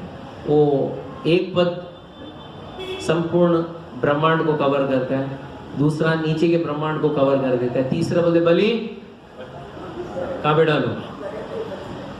तुमने 3 पद एकदम सीना तान के बोला ले लो बोल के, अभी बताओ कहाँ पे डालो? तभी बलि क्या बोलते हैं? मेरे सिर पे रखो। ओ, तभी भगवान क्या बोलते हैं बलि को? पता है? बलि ये जो कार्य है तुम्हारे, इसके लिए मैं क्या बनने के लिए तैयार हूं? तुम्हारे घर के बाहर। Yes please. आप कौन आए हैं? कौन पूछ रहे हैं वहां पे? बलि के घर के बाहर आपका आधार कार्ड दिखा ये दिखा। Who is asking? भगवान स्वयं खड़े। क्यों? क्योंकि बलि का ये जो आत्मनिवेदन, ये जो गुण था कि अपने आप को समर्पण करना, भगवान का प्रतिक्रिया देखिए। इसलिए उनका, हमारा 2% और उनका 2% में जमीन आसमान का अंतर है। हम लोग 1% शुरू तो करें, अच्छी बात है। Something is better than nothing, but something should start. That is what I hope I have answered your question. या एनीवन एल्स? यस, हां, वहां पे माइक में आएगा। हाँ,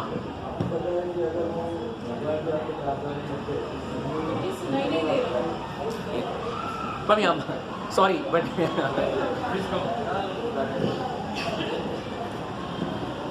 प्रभु जी, आपने अभी बताया कि अगर उनके लोग भगवान जी आपसे अगर प्यार करने लगेंगे तो उनके लोग आपके अपोज में जाएंगे तो कुछ नहीं करता ऐसा बोलेंगे, तो वो सिचुएशन में क्या करना चाहिए? अच्छा, यानी सगे संबंधी बोलते हैं ये कुछ करते ही नहीं है, ये कुछ ये नहीं है, कुछ करते ही नहीं है, नो प्रॉब्लम। वो आपका ये केस नहीं है प्रभु, सबका केस ऐसे ही है।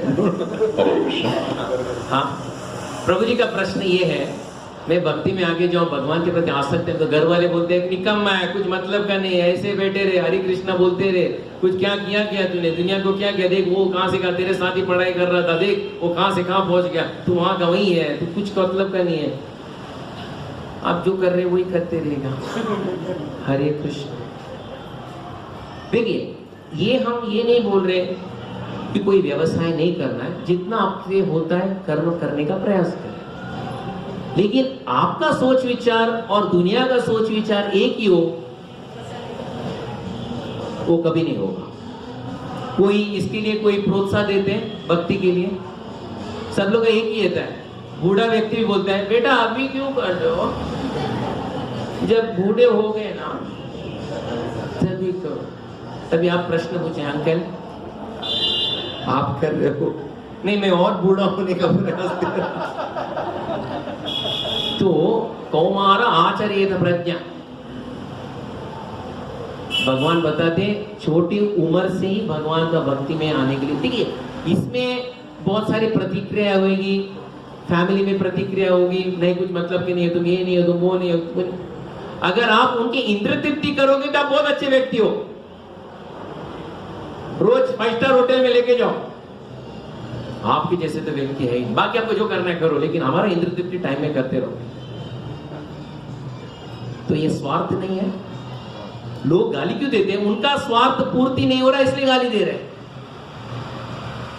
भगवान कभी गाली देते हैं नहीं। भगवान को जो गाली देता है उनको भी चावल गेहूं फ्रूट्स देते हैं, उसका भी श्वास वहां पे मीटर बंद नहीं करते। देखो मेरे को गाली दिया अभी मारता हूं उसको, नहीं। ये है भगवान। तो that is what is important. वो बोलने की बोलते रहेंगे प्रभु, आप आपका कार्य करिए भगवान, क्योंकि आपका उद्देश्य आपको पता है। उन लोगों का उद्देश्य है इंद्र तृप्ति, आपका उद्देश्य है भगवान का भक्ति। It's a war, but definitely winner you are the winner. मैं इंद्र तृप्ति करके वही बिल्डिंग के नीचे में भो करने से, भगवान का भक्ति करके गोलोक वृंदावन से, उसमें से 2 विकल्प में से कौन सा विकल्प आप स्वीकार करोगे? That is most important. I hope I answered the question. Thank you Prabhu ji. You had one? No. Okay. और किसी का नहीं? प्रभु जी। हाँ यस प्रभु जी। श्लोक नंबर 15 में हाँ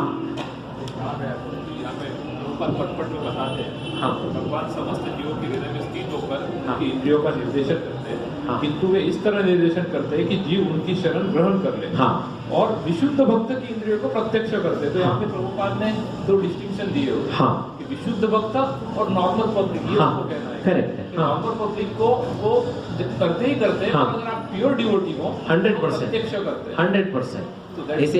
जैसे फॉर एग्जाम्पल एक शुद्ध भक्त का क्या, अनन्यस चिंतयन्तो माम ये जना पर्युपासते तेषां नित्याभियुक्तानां योगक्षेमं वहाम्यहम्। व्हाट इज योगक्षेमम? LIC का स्लोगन है, योगक्षेमं वहाम्यहम्। व्हाट इज योगक्षेमं वहाम्यहम्? उसका परिपालन करना मेरा जिम्मेदारी। मेरे साथ श्री रघुनाथ तो किस बात की चिंता? दैट इज व्हाट इज योगक्षेमं वहाम्यहम्। सबका रक्षा करते हैं, लेकिन जब आप उनकी तरफ जाते हैं 100% आपको पकड़ के झपट के आपके सामने लेके आते, बोलो बेटा अभी क्या चाहिए? मैं ये प्रॉब्लम नो प्रॉब्लम, मैं हूं ना, तेरा प्रॉब्लम कोई प्रॉब्लम नहीं, मैं जब हूं नो प्रॉब्लम। अगर ऐसा एक परिस्थिति है तो क्या जीवन है? हर शाम को अगर कांची पूर्णे की तरह भगवान हमसे बात करे तो बॉस गाली दे या ट्रेन में धक्का मुक्की हो, घर वाले गाली दे, नो प्रॉब्लम है क्या? Anyone else? यस। जब अभी अंत समय की जब बात की, हाँ तो हरे कृष्णा। हाँ। जब अंत समय की अभी बात हुई, तो जब षड्रिपु का पूरी तरह से दमन होता है, हाँ। और जब तामसिक, राजसिक और सात्विक, हाँ। उनके भी परे हो जाते हैं, तभी भगवान का नाम आता है। हाँ। तो इतना आत्मशुद्धि का प्रयास बहुत करना पड़ेगा। हाँ, बहुत डिफिकल्ट है, बहुत डिफिकल्ट पेपर रहेगा। हाँ। तो जब हम चैंटिंग करते हैं तो ये 100% ये भगवान का वाक्य है। हम देखिए, हम एक प्रयास कर रहे हैं, हम प्रयास कर रहे हैं।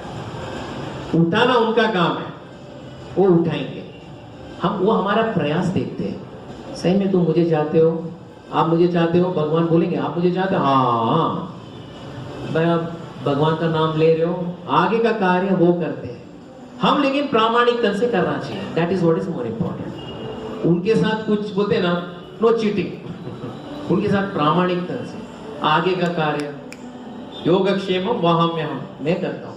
इसलिए आज वो बात थी ना, जब पढ़ रहे थे, हमें भगवान के ऊपर क्या होना चाहिए? विश्वास होना चाहिए।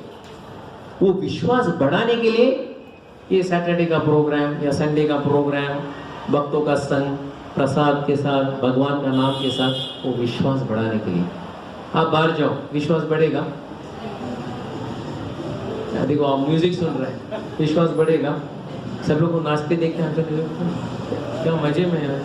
मैं यहाँ पे, ये संग, ये सत्संग है। सच्चा संग ये है, सत्संग ये सत्य है, बाकी सब मिथ्या है। What is the significance of prayer in आत्मशुद्धि? हाँ, सिंसियरिटी। आप एकदम प्रामाणिक तन से आप भक्ति कर रहे हो, भगवान से आप प्रार्थना कर रहे हो, कोई नहीं सुनेगा, सिर्फ भगवान सुनेंगे। वो एक याद रखिएगा, कोई नहीं सुनेगा। दुनिया में हजारों का मेला जुड़ा, हंस जब जब उड़ा अकेला उड़ा। बस हजारों का मेला है, हंस बनकर अकेला उड़ना है भगवान की भक्ति में। Success is guarantee. यहाँ पे किसी का कोई मोनोपोली नहीं है। अरे ये अभी फॉर एग्जाम्पल मैं यहाँ पे प्रवचन दे रहा हूँ, तो आप क्या बोलेंगे? श्रीनिवास आचार्य शुद्ध भक्त है, ऐसा बोलेंगे? नो। ये सभा में कई लोग हैं, माइक में आके बोलने के लिए उनके पास उतना सामर्थ्य नहीं होगा। क्या वो लोग शुद्ध भक्त नहीं है? मुझे माइक में अच्छे से एक लेक्चर देने का, लेक्चर कीर्तन करने का आता है, तो आप मुझे शुद्ध भक्त को श्रृंखला में रखोगे? कई ऐसे भी भक्त हैं जिनको गाने नहीं आता है, क्या वो शुद्ध भक्त नहीं बन सकते? अल्टीमेटली हमारा हृदय में प्रामाणिकता हो, उसको गाना नहीं आता हो, उसको प्रवचन देना नहीं आता हो, लेकिन वो भगवान से अपनी बोलते ना असहाय पुकार करें, भगवान उसको क्यों नहीं उठाएंगे? यहाँ पे क्वालिफिकेशन को जरूरत नहीं है। उसको प्रवचन देने आता है कि लेक्चर देने आता है, बहुत बड़ा मैनेजर है, बहुत बड़े ये, इस कॉम में बहुत नाम है उसका। नो, नथिंग, सॉरी, ये हमारा बहुत बड़ा गलत फहमी है। हम जो यूट्यूब में देखते हैं ये शुद्ध भक्त, अरे भाई साहब, यानी जो यूट्यूब में नहीं वो शुद्ध भक्त नहीं है। आखिर में भगवान यूट्यूब नहीं देखते, भगवान क्या देखते? हमारा हृदय देखते हैं। हम प्रामाणिकता से भक्ति कर रहे हैं, no problem. Answer, I hope I have answered your question. हाँ, हाँ, यस माता जी, I think the final one. Okay, हाँ, ओके, हाँ, हाँ, remember once. Still that is sincerity, or you are chanting entire day. But okay, you are remembering it. But again, chanting once, one round is enough, or you have to be in continuous remembering of. जैसे आप बोल रहे हो, आपका प्रश्न अच्छा है। जैसे आप बोल रहे हो पौष्टिक आहार क्या है? पौष्टिक आहार क्या है? 3 बार खाना, क्या 1 एप्पल खाना? मेरा आपसे प्रश्न है। पौष्टिक, बैठ के बोल, आप बैठ के बोल रहे हो। 1 एप्पल भी खा ले, बट वो 1 एप्पल भी खा ले तो भी वो शुद्ध होना चाहिए। हाँ, उसी तरह शुद्ध नाम लेंगे तो एक भी नो प्रॉब्लम, लेकिन वो शुद्ध, एक शुद्ध नाम के लिए हमें 16 माला करना पड़ता है। You got my point? You got my point? हाँ, वो एक शुद्ध नाम के लिए ये 16 माला का श्रृंखला है, भक्तों का संघ का श्रृंखला है, भक्तों के साथ बैठ के प्रसाद लेने का ये श्रृंखला है। क्यों? वो भगवान का नाम याद आने के लिए।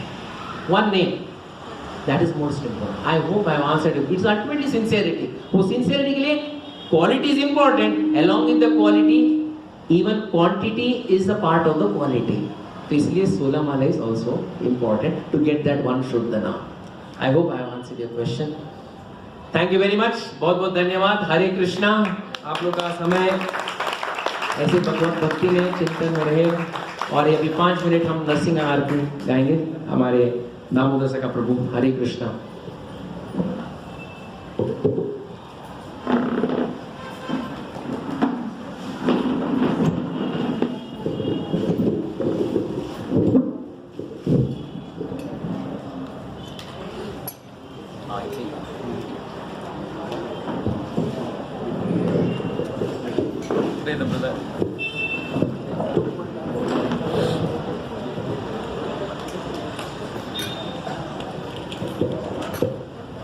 हरे कृष्ण। नमस्ते नरसिंहाय,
विघ्न विनाश लक्ष्मी नरसिंह देव भगवान की जय। भक्तराज प्रहलाद महाराज की जय। प्रेम से कहो जय ओम विष्णुपाद परमहंस परिव्रजकाचार्य अष्टोत्तर शत Shri Srimad His loving divine grace AC भक्ति वेदांत स्वामी श्रील प्रभुपाद की जय। जय ओम विष्णुपाद परमहंस परिव्रजकाचार्य अष्टोत्तर शत Shri Srimad His loving divine grace भक्ति सिद्धांत सरस्वती गोस्वामी महाराज श्रील प्रभुपाद की जय। प्रेम से कहो श्री कृष्ण चैतन्य प्रभु नित्यानंद श्री अद्वैत गदाधर श्रीवास आदि गौर भक्त वृंद की जय। श्री श्री राधा कृष्ण गोप गोपीनाथ श्याम कुंड राधा कुंड गिरि गोवर्धन की जय। ब्रज भूमि वृंदावन धाम की जय। मायापुर नवद्वीप धाम की जय। पुरुषोत्तम क्षेत्र श्री जगन्नाथपुरी धाम की जय। अयोध्या साकेत पुरी धाम की जय। समवेद भक्त वृंद की जय। ताने भक्त वृंद की जय। All glorious assembled devotees Hare Krishna. All glorious assembled devotees Hare Krishna. All glorious assembled devotees Hare Krishna. Glories or glories or glories to Shri Guru and Shri Gauranga. Gaur Hari Bol. जय जय श्री राधे जय जय श्री राधे जय जय श्री राधे हरे कृष्णा कृष्णा कृष्णा हरे हरे हरे राम राम राम हरे हरे कृष्णा हरे कृष्णा।